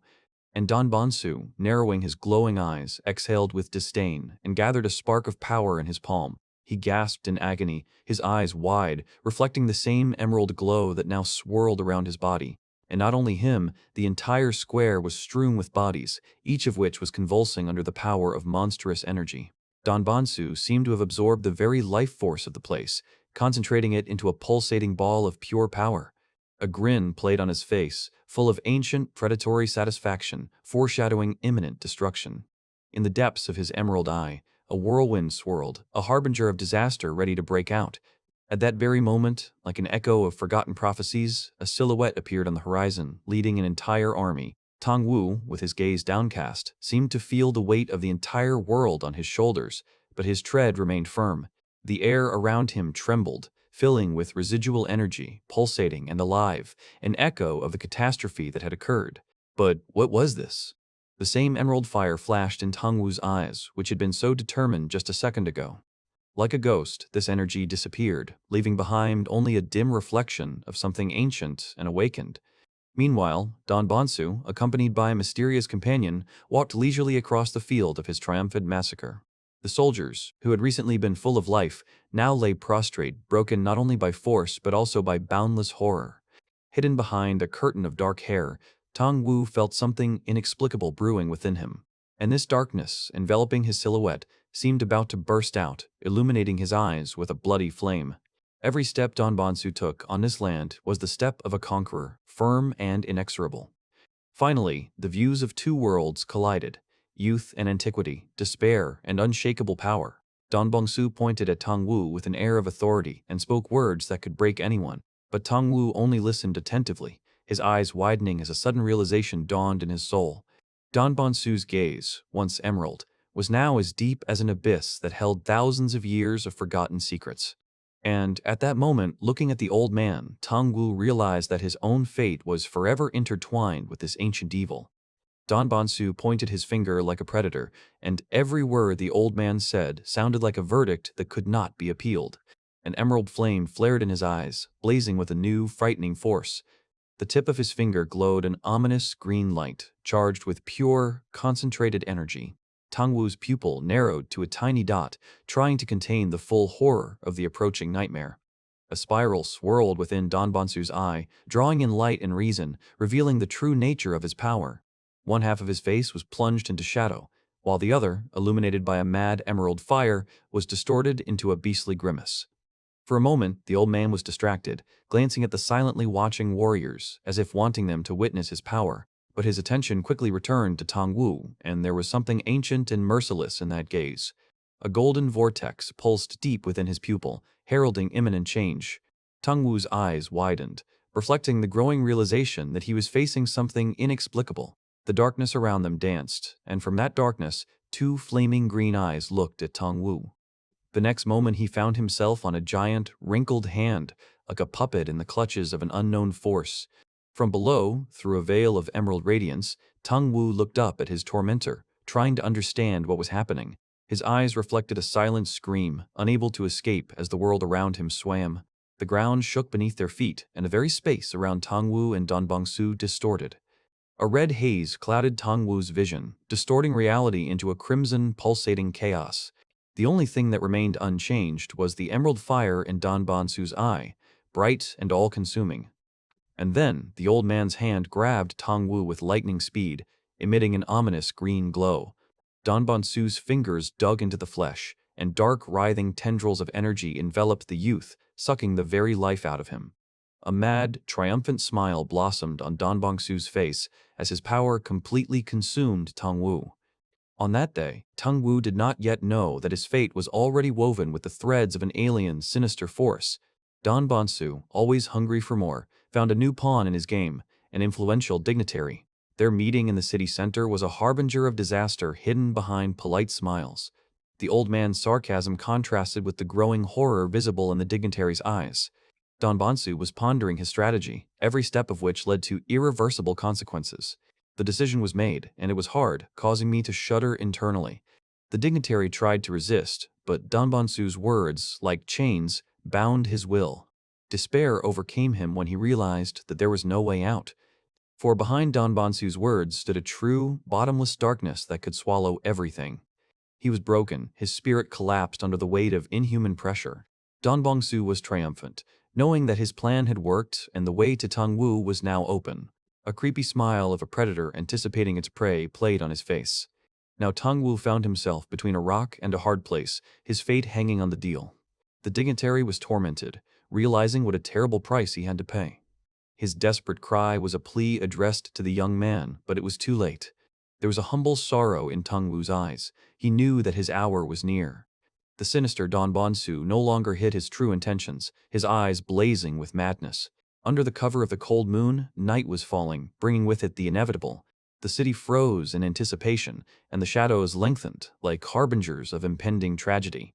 It was a procession to execution, where Tong Wu, the doomed man, rode to his inevitable fate. But within the walls of the taverns, where life was in full swing under the bright lights, serenity still reigned. Where the echoes of idleness did not reach, the night was already lowering its veil. In a forgotten corner of the stable, under the gaze of a silent witness, Tong Wu was far from the doomed procession. His gaze, sharp and deep, pierced the invisible barriers of his own destiny. By casting off his outer garments, he revealed not his body, but a determination forged in silence. His fist clenched, and a drop of water falling from his palm broke the dead silence. Like time, the sand slipped through my fingers, symbolizing the passing moments. But in that look, there was no surrender, but a different kind of anticipation of the inevitable. Each grain, disappearing, left behind not emptiness, but a feeling of growing energy. And then, in the blink of an eye, the sand was replaced by streams of pure power, ready to burst out. Tan Wu clenches his fist, feeling this newfound power pulsing through his veins, ready to awaken. But controlling it proved more difficult than he thought, and the glowing substance began to leak through his fingers. Every fiber of his being struggled against the overwhelming force, his eyes burning with a scarlet flame. The pain was unbearable, and a wild scream erupted from his chest as the energy threatened to tear him apart. His body was bursting at the seams, every muscle strained to the limit, trying to hold on to this immeasurable gift. And suddenly, at the most critical moment, the chaotic streams began to gather, forming tangible, orderly lines of light. As if obeying an invisible will, the power concentrated in his hands, filling Tan Wu to the brim with unprecedented strength. A smile, full of grim determination and a new, eerie confidence, spread across his face, reflecting the abyss of awakened power. In the ensuing silence, only distant footsteps could be heard, foreshadowing a new test or meeting. It was Don Bonsu, whose footsteps echoed in the empty space, bringing with them answers or new mysteries. But an unexpected figure stood in Don Bonsu's way, a woman whose calm concealed power. Her graceful silhouette spoke of steadfastness, of a determination capable of changing the course of events. There was anticipation in her gaze, a challenge to fate itself, or perhaps a premonition of things to come. And somewhere below, in the shadows, young Tung Wu watched the drama unfold, his thoughts far from calm. Meanwhile, the world around was full of its own intrigues and expectations, where every gesture could be a signal or a threat. Another figure, equally mysterious, stood at the door, like a guardian keeping the secrets of this place. The doors slowly swung open, letting in not only light, but also a new chapter in their difficult story. It was Don Bonsu, kneeling, his figure reflecting humility before the majestic symbol of ancient power. His gaze was fixed on the empty platform, as if expecting the appearance of something hidden. Tong Wu's eyes, full of determination and hidden pain, closely followed every movement, trying to understand the true meaning of what was happening. Under the gaze of everyone, enveloped in a halo of inner light, Tong Wu stepped forward towards his destiny. He took his place on the sacred platform, his posture radiating calm, a readiness for deep contemplation. Don Bonsu watched him, and in the depths of his eyes burned an unfading fire, a symbol of ancient knowledge and power. Tong Wu cast off his outer garments, revealing not only his body, but also his soul, preparing for complete immersion. "Good," the space said silently as Don Bonsu nodded approvingly, acknowledging his readiness. There was a mysterious smile on his face, which suggested satisfaction and, perhaps, some cunning plan.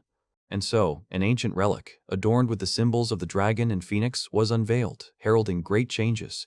Even the cold-blooded woman could not contain her amazement when she realized the true value or hidden danger of the gift.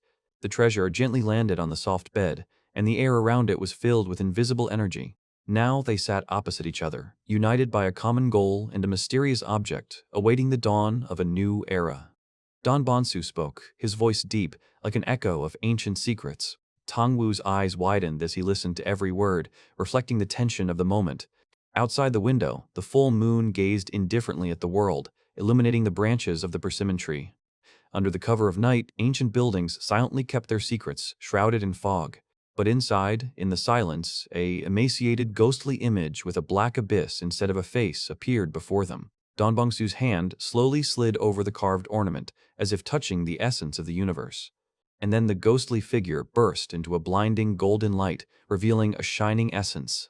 The figure's eyes lit up with an inner fire, and the air around her trembled with the power being released. Tong Wu's face was illuminated by light from below, his gaze expressing a mixture of shock and awe. Don Bonsu did not take his eyes off the object, and his companion recoiled in pure fear. Her eyes widened in horror, her breath caught in her throat, her heart pounding wildly in her chest. Suddenly, from the darkness, the ominous shadow of Don Bonsu emerged, with a burning eye filled with menace. Don Bonsu's sharp teeth bared in a grin as he watched her silent fear. Her scream seemed to freeze in her throat, unable to escape her constricted chest. In response to the horror, Don Bonsu only bared his teeth, his terrible teeth flashing in the semi-darkness. His laughter, full of primeval wildness, shook the walls, drowning out everything around with its echo. Tears streamed down her face, mixing with sweat, and despair mercilessly squeezed her chest. In the center of all this chaos, a ghostly figure continued to glow, watching the growing horror. Tang Wu's eyes, like a burning ember, absorbed every detail of the scene, gaining new understanding. Finally, the whirlwind subsided, and they sat opposite each other again, but with the imprint of what they had experienced. Don Bonsu's eyes, full of ancient wisdom, gazed intently into the past. His hand reached out to the glittering chest that promised to reveal forgotten secrets. And then a wave of light burst out, enveloping the old man in the radiance of millennia. In response to this, Tang Wu felt his own eyes blaze with an internal flame. An elegant chest decorated with mythical creatures and two thin golden rods appeared before my mind's eye. Then the vision changed, taking him through time to the age of gods and legends. He saw battles between ancient heroes and monsters whose images barely fit into his mind. A mighty warrior descended from the heavens, his gaze full of fury, his sword piercing the clouds. Deep under the water, or in the world of dreams, a lonely eye flickered, reflecting unknown worlds. Tang Wu found himself in the middle of a raging war, watching the madness without being a part of it. And then Don Bonsu, or his distant ancestor, sank into the bottomless abyss. Under the streams of either rain or tears, his silhouette disintegrated, giving way to darkness. Only rare bubbles of air, like last breaths, rose to oblivion. The images began to recede, and Tang Wu slowly emerged from the depths of his experience. A new, inexplicable radiance now emanated from his body, as if he himself had become a vessel for an ancient power. His hand instinctively tightened on the hilt of the sword, which now seemed an extension of his own will. Don Bonsu floated in the void of space, his former form dissolved into a myriad of fragments. One eye, glowing with green light, remained the only landmark in this abyss. The other one, barely opening, reflected a blood-red gleam, foreshadowing a sacrifice. And then Don Bonsu burst into flames, turning into pure energy, passing on his legacy. This stream of power seemed capable of consuming the entire world, revealing a terrible mask, and the crowd that had gathered below held its breath, sensing the approach of fate. But Don Bonsu only smiled madly, his eyes shining brighter than 1,000 suns as he lifted the thin needle. This needle seemed to be the key to a new era, and he was about to insert it into Tang Wu's consciousness. There was anticipation, cunning, and inexpressible power in his gaze. And Tang Wu, with eyes the color of dried blood, only nodded silently, accepting his fate. Don Bonsu handed him not just a needle, but an entire world contained in a ring. This world appeared before Tang Wu in all its frightening and majestic beauty. Don Bonsu's eye glowed gold, foreshadowing the beginning of an incredible journey. In response to this, Tang Wu's gaze was full of determination, fiery and indomitable, and Don Bonsu finally allowed himself to break into a wide, satisfied smile. At that moment, his body was enveloped in pure emerald light, and he lifted off the ground. The world around Tang Wu was filled with these needles, which floated in the air as if they were alive. The woman who was nearby just watched this miracle with bated breath. And then, the spirit of Don Bonsu, clothed in radiance, began to flow into the concentrated Tang Wu. The power of the ancient master passed to him, manifesting as a bright green light in his palm.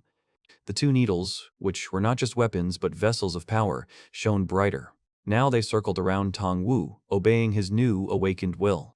Don Bonsu, half disappeared, looked at his successor in farewell. The last needle, like a finishing touch, descended towards the top of his head. The tension in Tang Wu's eyes reached its limit. The green light consumed the last barrier, piercing the flesh. In an instant, the needle disappeared, leaving only a silent void. Tang Wu sat in the center of the ritual circle, lifeless as a puppet. But a scarlet fire lit up inside his pupil, foreshadowing the changes to come. A sinister grin, not belonging to this world, emerged from the darkness. The system windows flashed, recording the irreversible process of transformation.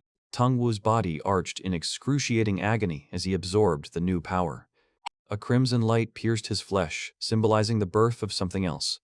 Don Bonsu watched his student's every nerve with close attention. Hundreds of needles pierced Tang Wu's back, pulsating with an ominous green light. Even the old master closed his eyes, unable to bear such blinding pain.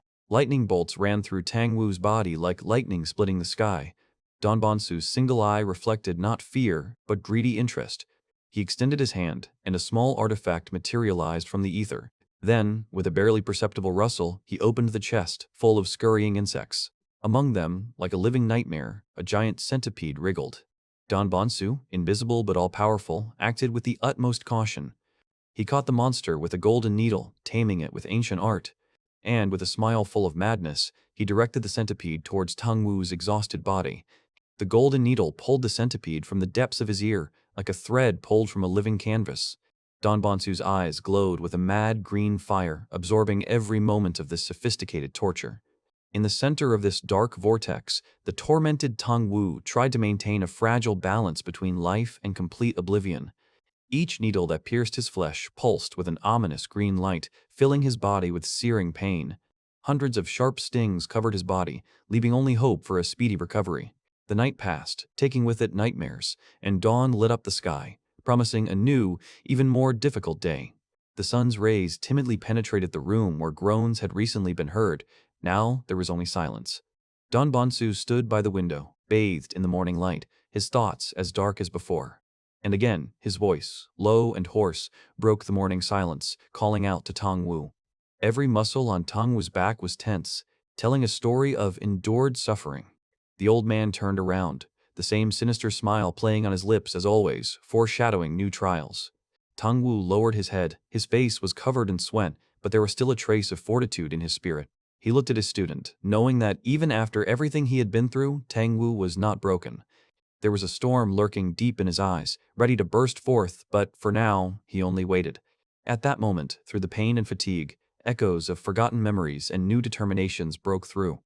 An image flashed through Tang Wu's mind, bright and peaceful, contrasting with the surrounding darkness. The door swung open, and she entered his world, bringing with her rays of hope.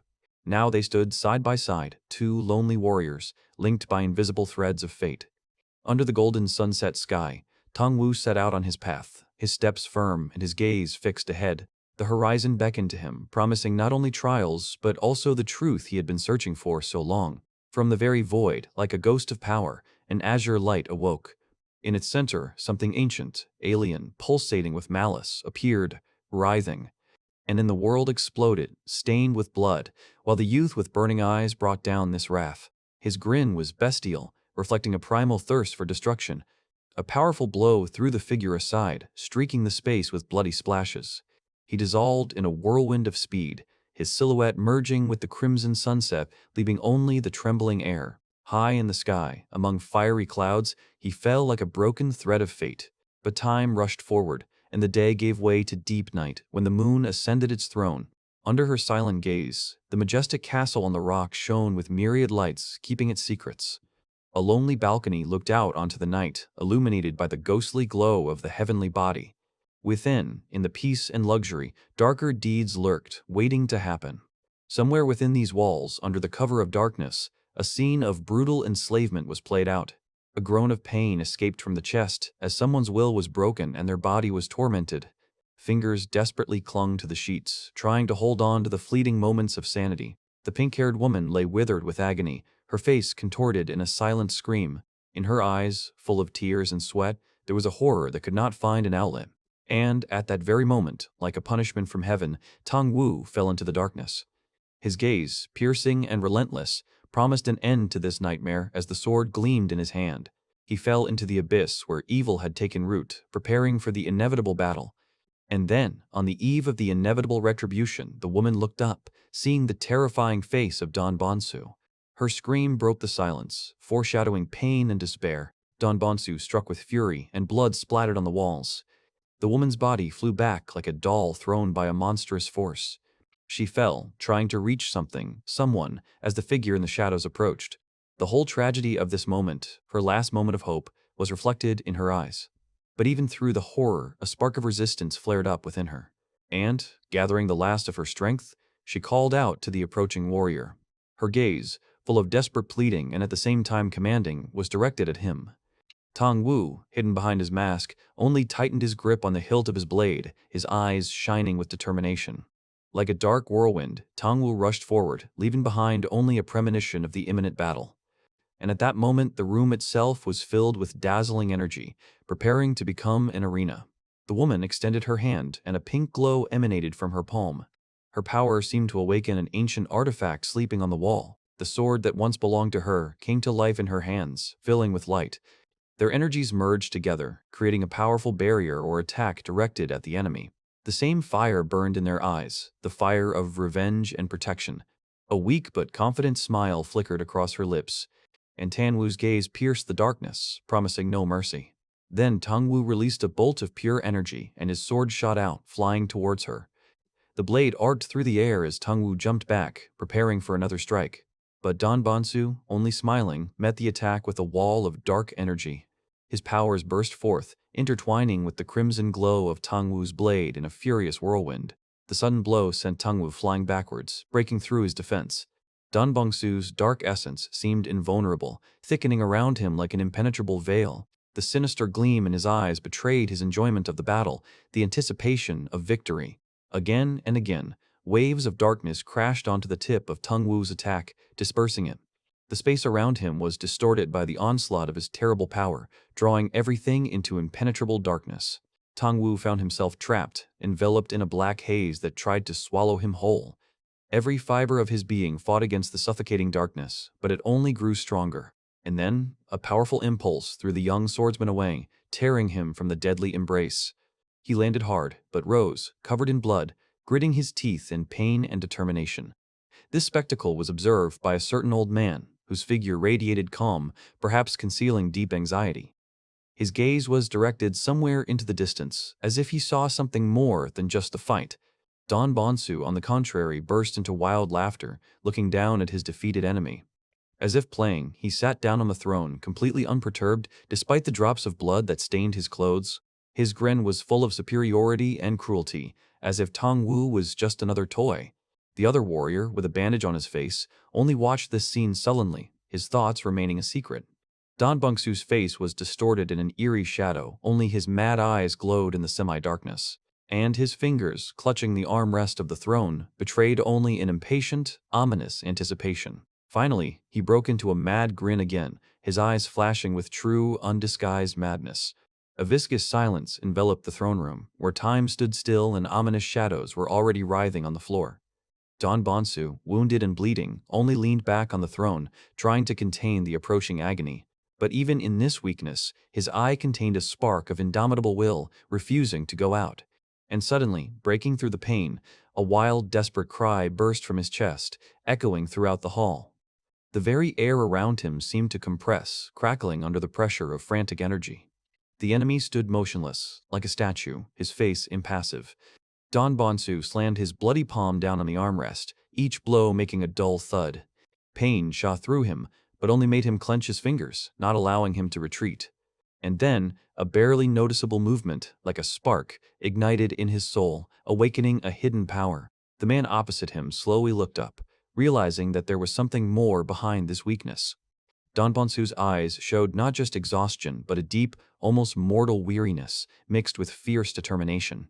An image of a great warrior flashed through his mind, a figure who stood unwavering even in the face of imminent death, shrouded in the dark ghosts of the past. This vision only confirmed him, he cannot break, he should not. Blood flowed down his body, reminding him of the price of every moment, every breath. And then, as if tearing off a mask, Don Bonsu revealed his true face, the face of a madman whose eyes glowed with an ominous, unnatural light. The enemy took the first step, decisive, heavy, like a sentence. Every step he took echoed dully in the empty hall, bringing the inevitable closer. Don Bonsu just leaned back, now completely calm, but with the same murderous grin. His gaze, barely visible from under his lowered eyelids, was sharp as a sword blade. And suddenly, as if alive, dark, writhing shadows burst out from under the throne, ready to devour everything in their path. But even such strength could not relieve the internal pain, which forced Don Bonsu to cover his face, through whose fingers crimson drops were oozing. Every nerve in his body tingled with tension, the echo of distant battles or painful memories. With a heavy heart he rose, leaving behind the throne and the ghosts that surrounded him. Every movement echoed with agony, and the wrinkles on his face deepened, revealing unbearable torment. Don Bonsu walked away, towards the night sky, illuminated by a full moon that beckoned to a peace that was not there.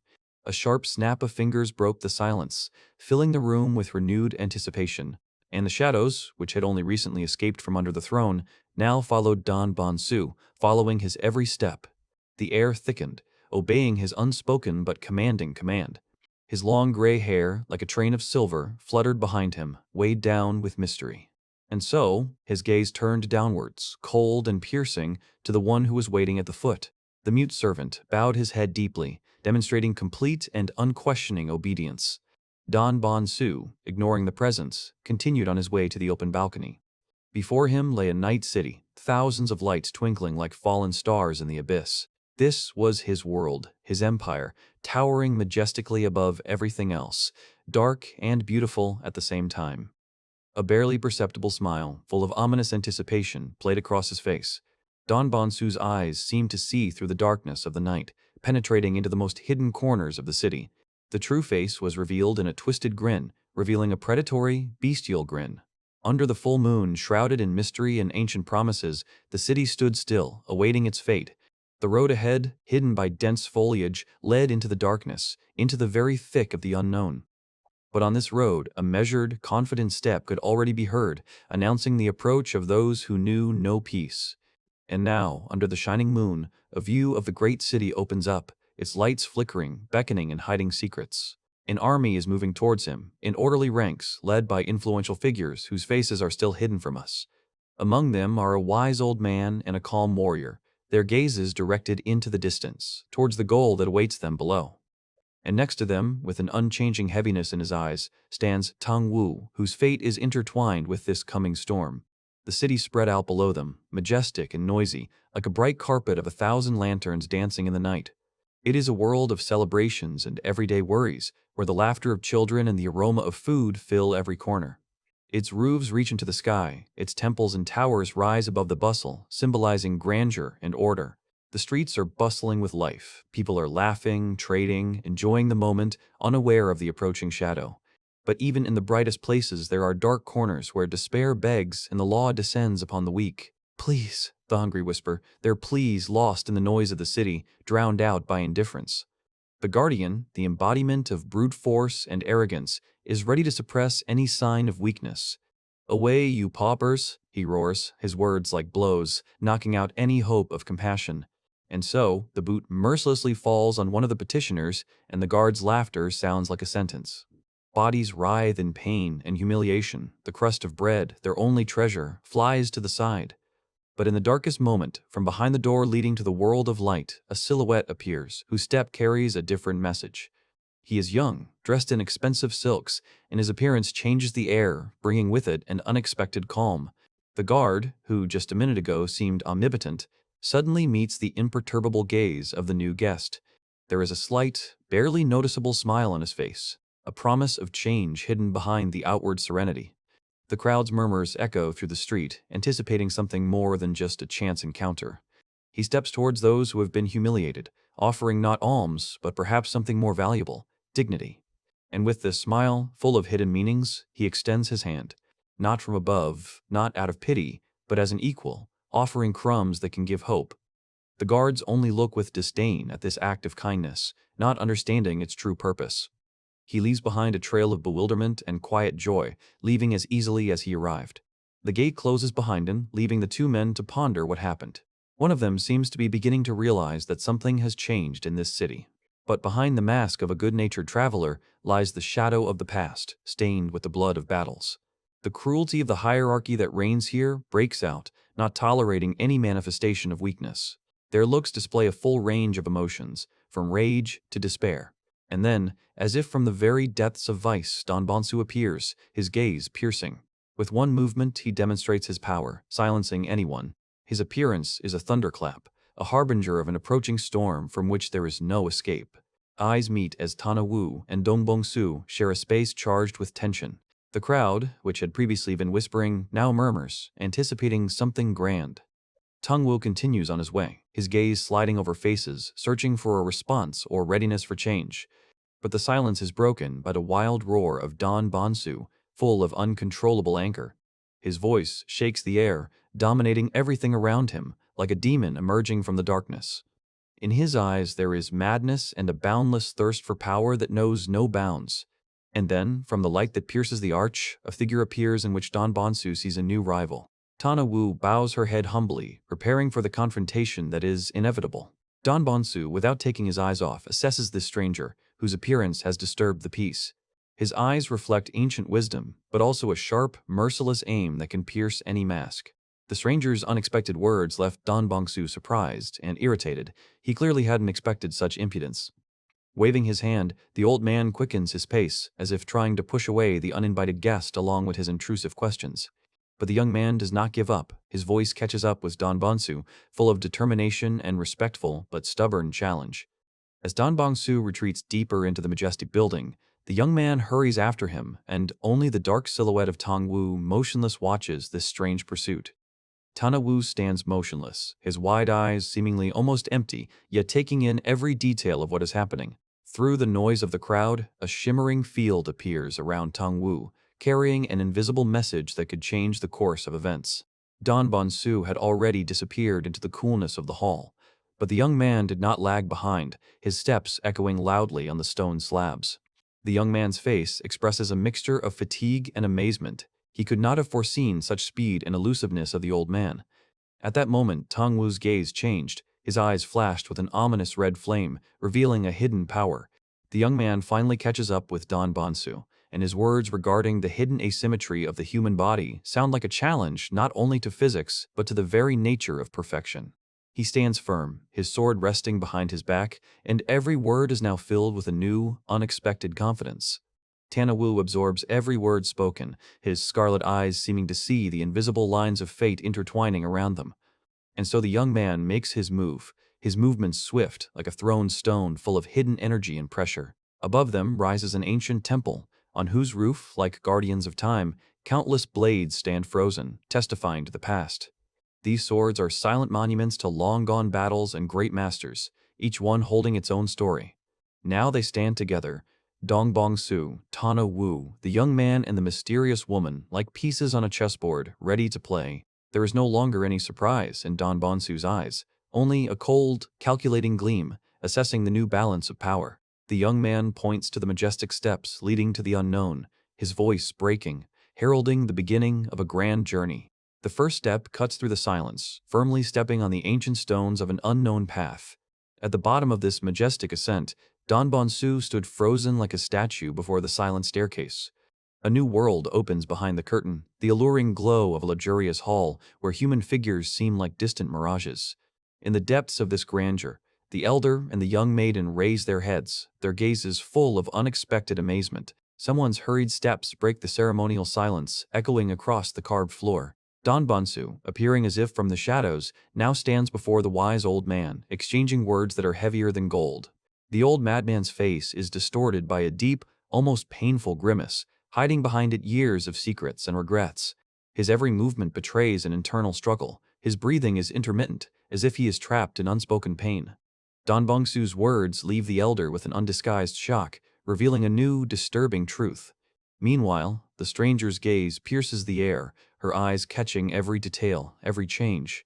Standing with her back to us, she exudes a collected, silent anticipation that is almost physically palpable. Suddenly, a cry is heard, and the first maiden turns her head and turns her gaze to the mysterious stranger. Her face lights up with a naive smile, hidden behind girlish modesty, almost childish joy. She seems to easily overcome barriers, pointing to herself as if inviting you into her simple world. Then a young warrior appears, his bow graceful and respectful, a sign of deep respect.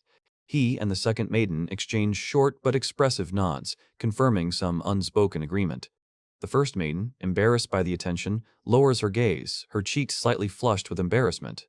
A light laughter spreads through the room, uniting the trio in a momentary burst of carefree joy. She still covers her face with her hand, but there is no despair in this gesture, only charming shyness. And in that sparkling eye, hidden behind the fingers, there is an unspoken promise, the beginning of a new chapter. Her companions only watch as girlish curiosity gets the better of her embarrassment. But suddenly a silhouette emerging from the semi-darkness catches our attention. He approaches, his steps confident but his intentions still unclear. Tan Wu seemed to have been transformed, in new clothes and with a light, almost elusive smile. The girls exchange glances, surprise and suspicion mixed on their faces. And then he appears, shining like the sun, holding out his hand to meet her. Tianju looks at his open palm, his face reflecting a whole range of unspoken emotions. In the depths of his eyes, something ancient, dark, and powerful seemed to awaken. But then he accepts the invitation, sealing the budding alliance with a handshake. And now the blonde, like a leading artist, offers something special, something that will change their evening. He reveals to them a picture of the future, a night full of lights and wonders. Tan We and his companion stand side by side, their gazes full of mixed curiosity and caution. The blonde's smile promises more than just entertainment. It's as if she's anticipating, calling him into the unknown, and Tanw seems ready to accept the challenge. And so they find themselves in a place where the light of thousands of lanterns merges with the surface of the water. Mesmerized by the spectacle, they gaze at the flickering lights dancing on the waves. One cry and the atmosphere changes, filling with delight at the beauty of the moment. The moon, full and serene, illuminates the majestic buildings, immersed in a night fairy tale. And someone's hand, almost instinctively, reaches out to this alluring glow. Smiles blossom on their faces, promising that this night will leave a deep mark on their hearts. And here they are, under the cover of stars, where joyful laughter and anticipation mingle with the scent of night flowers. One of the companions, full of joy, only points down to a path full of mysteries. But there is no carelessness on Tongwu's face, only a shadow of deep thoughtfulness, as if he feels the breath of coming changes. His gaze is directed towards the ancient fortress that towers over the world, silently guarding its secrets. Every movement, every sound around him only intensifies his inner anxiety, a premonition of a hidden truth. Questions swarm through his thoughts. Why all this? And what path do we have to take? He looks down at the river where hundreds of lanterns float, carrying with them someone's hopes and unspoken desires. Suddenly, a cold system voice pierces the silence, announcing the approach of a powerful enemy. The feeling of threat instantly dispelled all serenity, causing Tongwu to sharply raise his gaze. His eyes widen, a silent question in them, and the realization of the inevitability of a collision. He looks up at the dizzying heights, which now seem not just a structure, but a challenge that demands answers. A deep breath shakes his chest as he stares into the abyss, reflecting the flickering of distant lights. Meanwhile, his companion, absorbed in the festive mood, approaches with a bottle in his hand. But Tongwu is no longer the same. His gaze is the gaze of a hunter, piercing the mask of joy. And only the majestic moon continues its journey across the sky, indifferently looking at this night drama. The companion, with a slight smile, offers to share the drink, unaware of the storm raging inside Tongwu. They stand on the threshold of something new, separated only by the silent tension between them. Tongwu, with a barely perceptible smile, accepts this challenge, this strange dance between light and shadow. Ask the boatman, they know everything, his voice rings out, and together they step towards their destiny. And on the face of his companion, for a moment, a shadow flashed, something unspoken, something more than just a friendly smile. Don Bong-su's words still echo in his ears as Tongwu takes his first step, disappearing into the silent night. His face, hidden by the semi-darkness, shows determination, and the magical system already foretells danger ahead. Every step he takes echoes in the deserted halls that lead to the very heart of the ancient building. The cold walls, keeping a century-long silence, become his temporary refuge before the inevitable, and only a strip of moonlight on the floor indicates the world that awaits him beyond these gloomy depths. His own shadow, long and wavering, seems to be his only companion at this hour. But then he goes out onto the balcony, and before him stretches the night river, dotted with twinkling lights. A scarlet glow is reflected in his eyes, and his mind is already on a ship, gliding over the waves towards a new destination. Every lantern floating on the water is someone's lost breath, someone's untold story that he watches. His fingers grip the cold railing, as if trying to hold on to the fleeting passage of time. Far away, under the full moon, the city shines, and in its light, Tongwu feels like just a small dot in a great game. His gaze falls on the water, where the moon is reflected, and the world seems frozen in anticipation. Silence envelops everything around, but behind this beauty lie secrets that will soon come to light. At that moment, deep within him, an ancient power awakens, a readiness for the battle that is about to begin. and before his mind's eye there appears an image of a warrior surrounded by a whirlwind of dark energy that lurks in the shadows. This energy condenses, turning into pure chaos, foreshadowing death and destruction. The city he sees now was once consumed by fire, and the screams of pain still haunt him in his nightmares. Tang Wu looks away from the peaceful landscape, realizing that this peace is just an illusion, forged like blades on anvils. Don Bonsu, his mysterious mentor, appears like a shadow from the past, reminding him of the clan's enemies who know no mercy. The weight of this ancient feud weighs heavily on Tang Wu's shoulders, but he is ready to take on the challenge, no matter how difficult it may be. Night falls over the peaceful harbor, foreshadowing events that will affect the destinies of many. The full moon coldly illuminates the city, but hundreds of lights flicker on the water, each one representing someone's hope or their last breath. And now steps can be heard, hurried, anxious, breaking the silence of the pre-dawn hour. Several guards, alert and wary, stop in front of the gates that hold a secret. Their faces light up with a confident smile, while behind them looms the silhouette of the one holding the strings of their puppets. Finally, they receive an order, merciless, brooking no objection. And immediately, this confidence is replaced by fear when the wrath of their master falls upon one of them. His breath catches in his throat, his eyes dart wildly, and his pitiful attempts at resistance are useless. The other only looks on in horror, realizing that his fate could be the same. In one movement, the disobedient one is thrown away like unwanted trash, demonstrating the power and cruelty of the leader. Wimps, comes the cold verdict as the other two disappear cowardly through the door. The other one, with a bandaged eye, just waits his turn, silent and indifferent. But his gaze betrays a sinister anticipation, an anticipation of cruelty, which enlivens his boredom. The steps become quieter, sinking into the depths of the corridors, lit only by the occasional candle. The dim light reveals only silhouettes from the darkness, causing shadows to dance and hide true intentions. His eyes narrow, a sinister understanding written in them, a thirst for blood that is about to overtake. The young face is distorted with horror, trapped in a dark gaze that foretells imminent reprisal. And now the blades flash, sparks pierce the air, and the bloody harvest begins. Blood stains the walls. The sound of falling bodies echoes the mad laughter that echoes into the night. Screams of agony fill the souls of those who hear their echoes, reminding them of the price of ancient enmity. The guard's face contorts into a grimace of horror, reflecting the unbearable truth. He recoiled against the wall, trying to stop trembling, but a chilling fear had already gripped him. Only the torch in his hand illuminates the way, flickering faintly in the approaching darkness. Every step is taken with difficulty, the echo of footsteps splashing through the water resounding in the empty hall. Darkness consumes everything around, leaving only a tiny island of light and despair. He listens intently. Every rustle seems like a harbinger of imminent death. And then, in the bloody water, the torch reveals a terrible sight, a mangled limb. His heart sank as he realized the scale of what had happened, and he recoiled in a silent scream. The torchlight flickers wildly, causing the shadows to dance in this nightmarish dance of death. Every movement only further reveals the horror that permeates every drop of air. He cries out in despair, his voice drowned out by his own agony. Eyes full of insane fear freeze, reflecting the fiery flames and inevitable death. The floor is littered with bodies riddled with arrows, turning the hall into a graveyard of flesh and blood.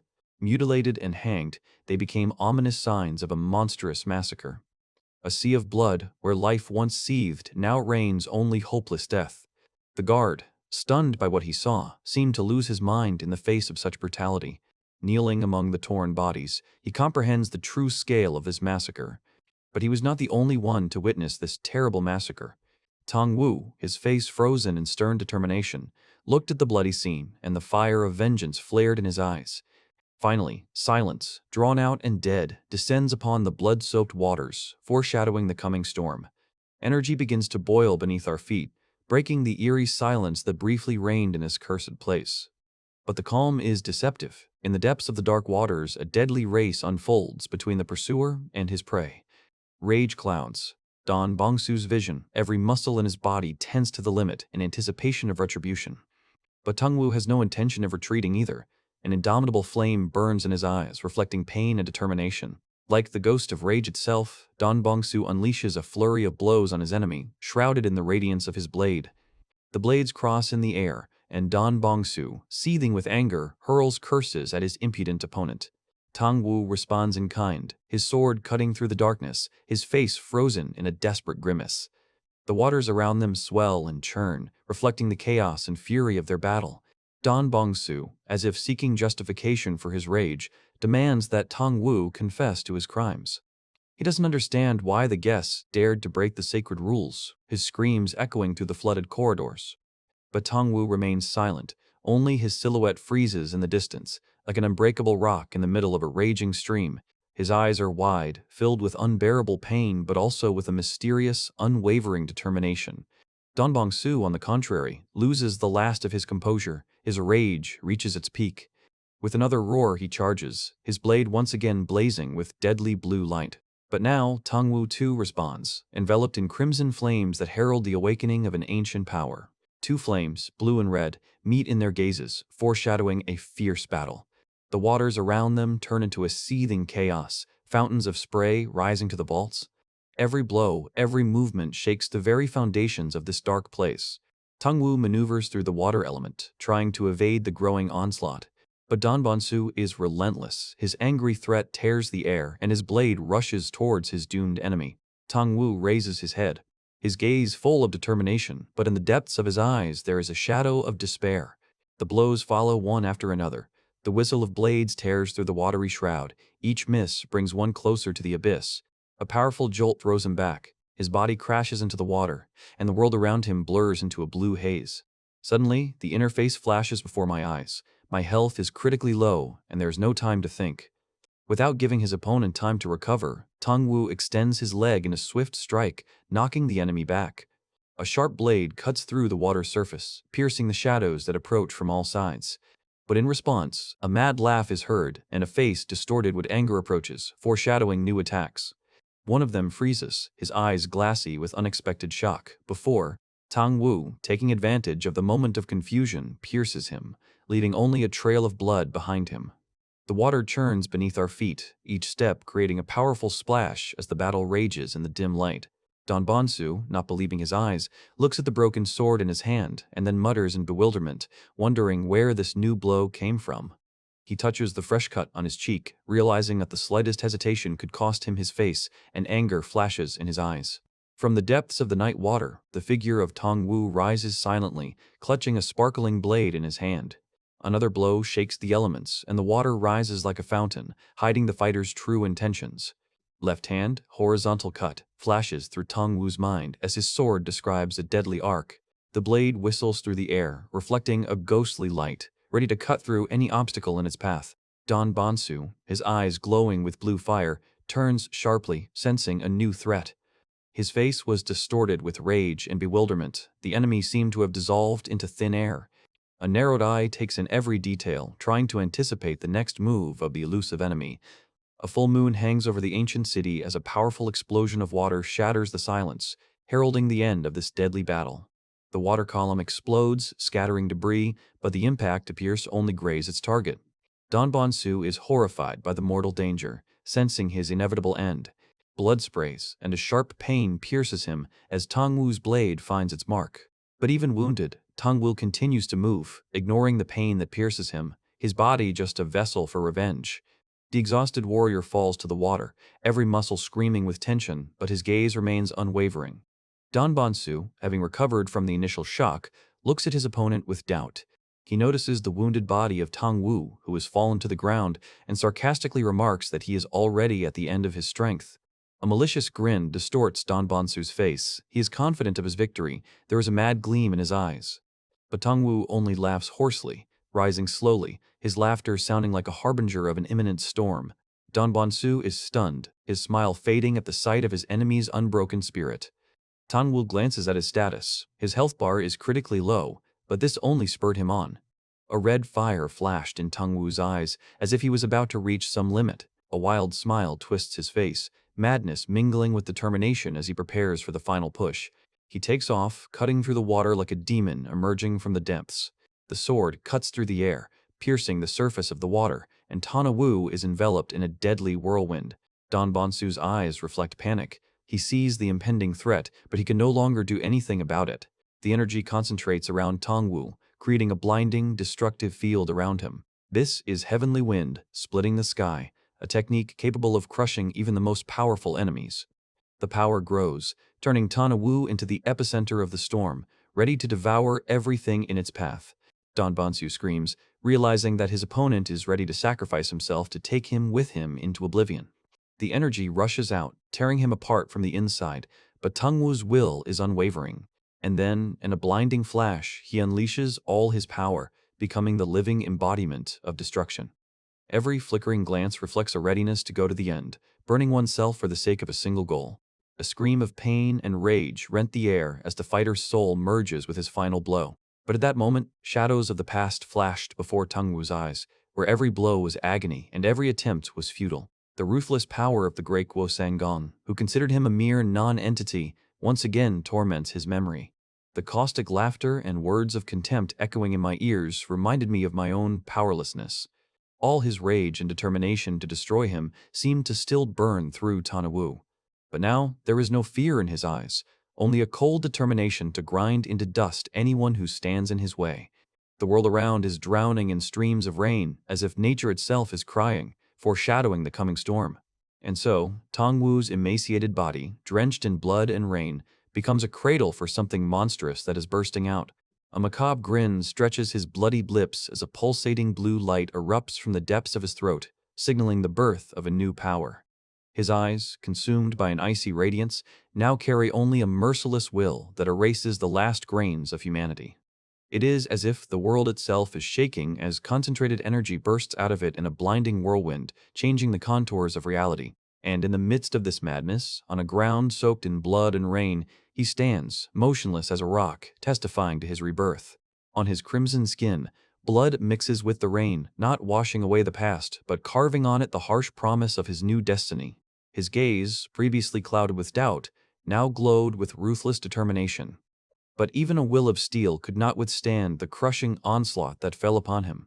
Tangwu's body, battered and exhausted, collapsed onto the rain-soaked ground, sweat and blood mixing with the puddles underfoot.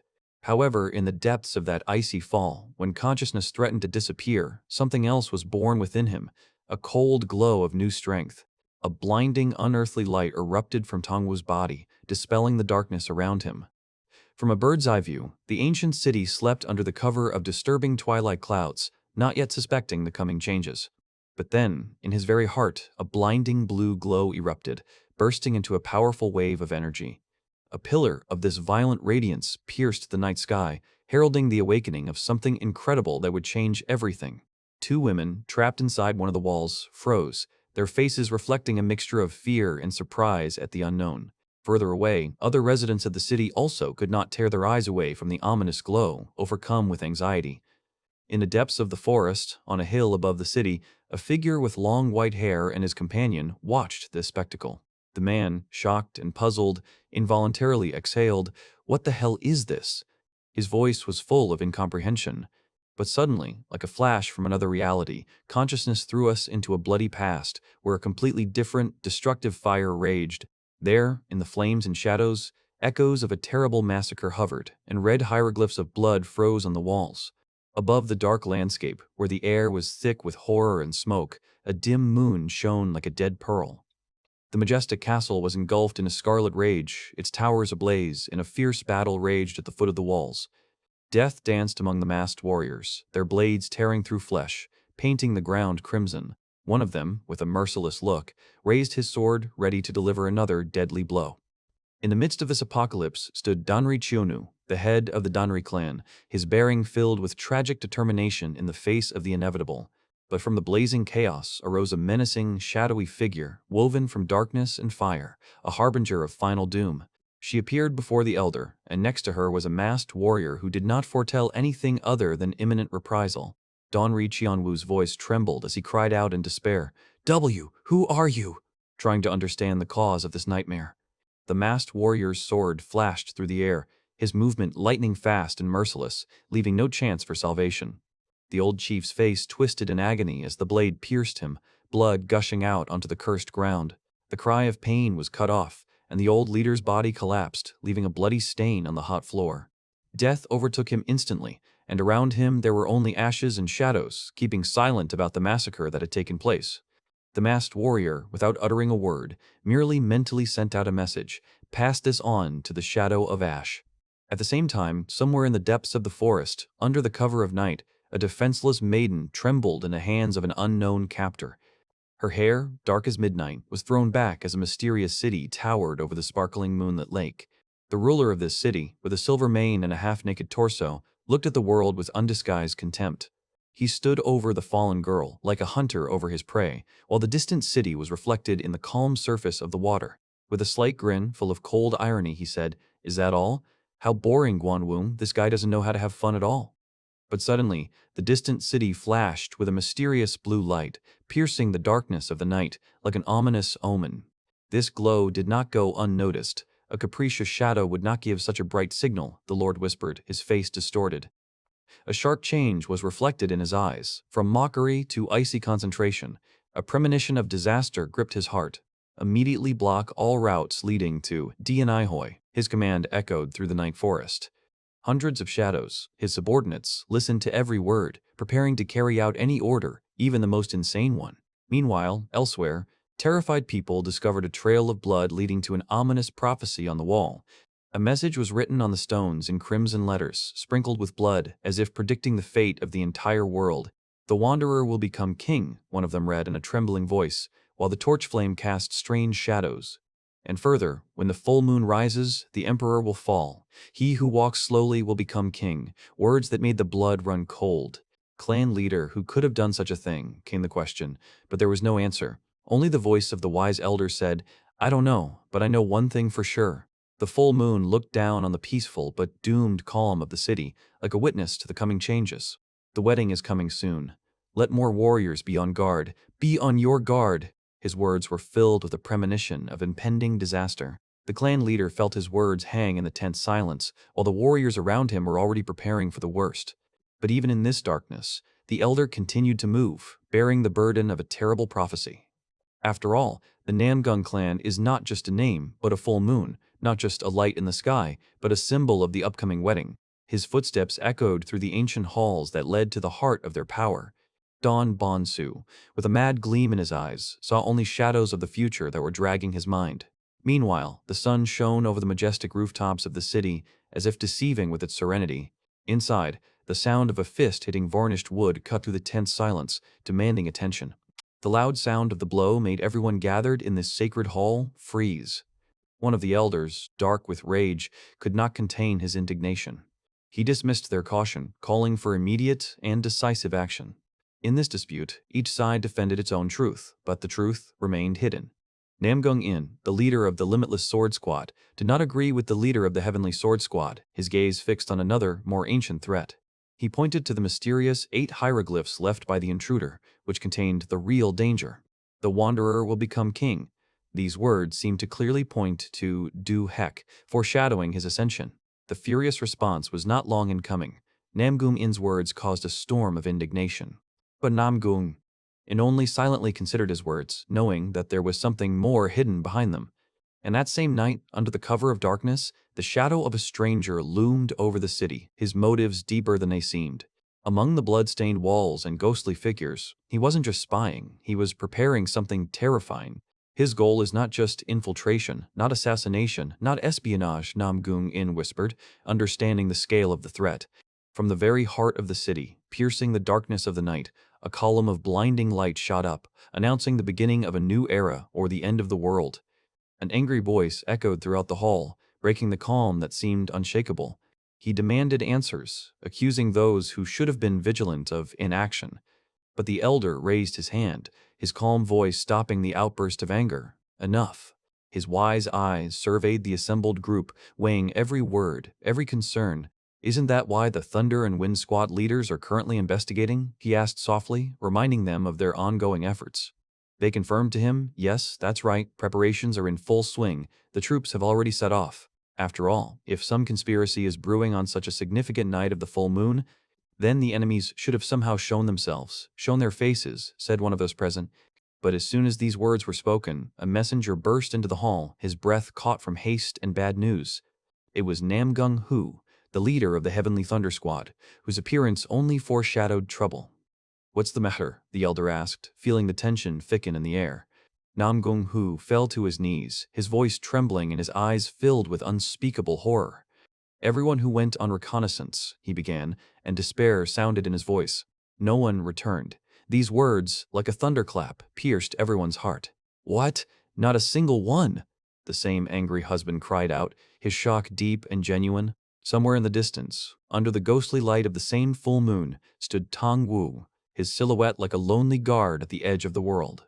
The elder, pale but collected, gently touched Namgung Hu's shoulder, demanding a way out of this horror. He looked up, his eyes full of hopelessness, trying to comprehend the scale of the disaster. And, with a trembling voice, he said what was already hanging in the air.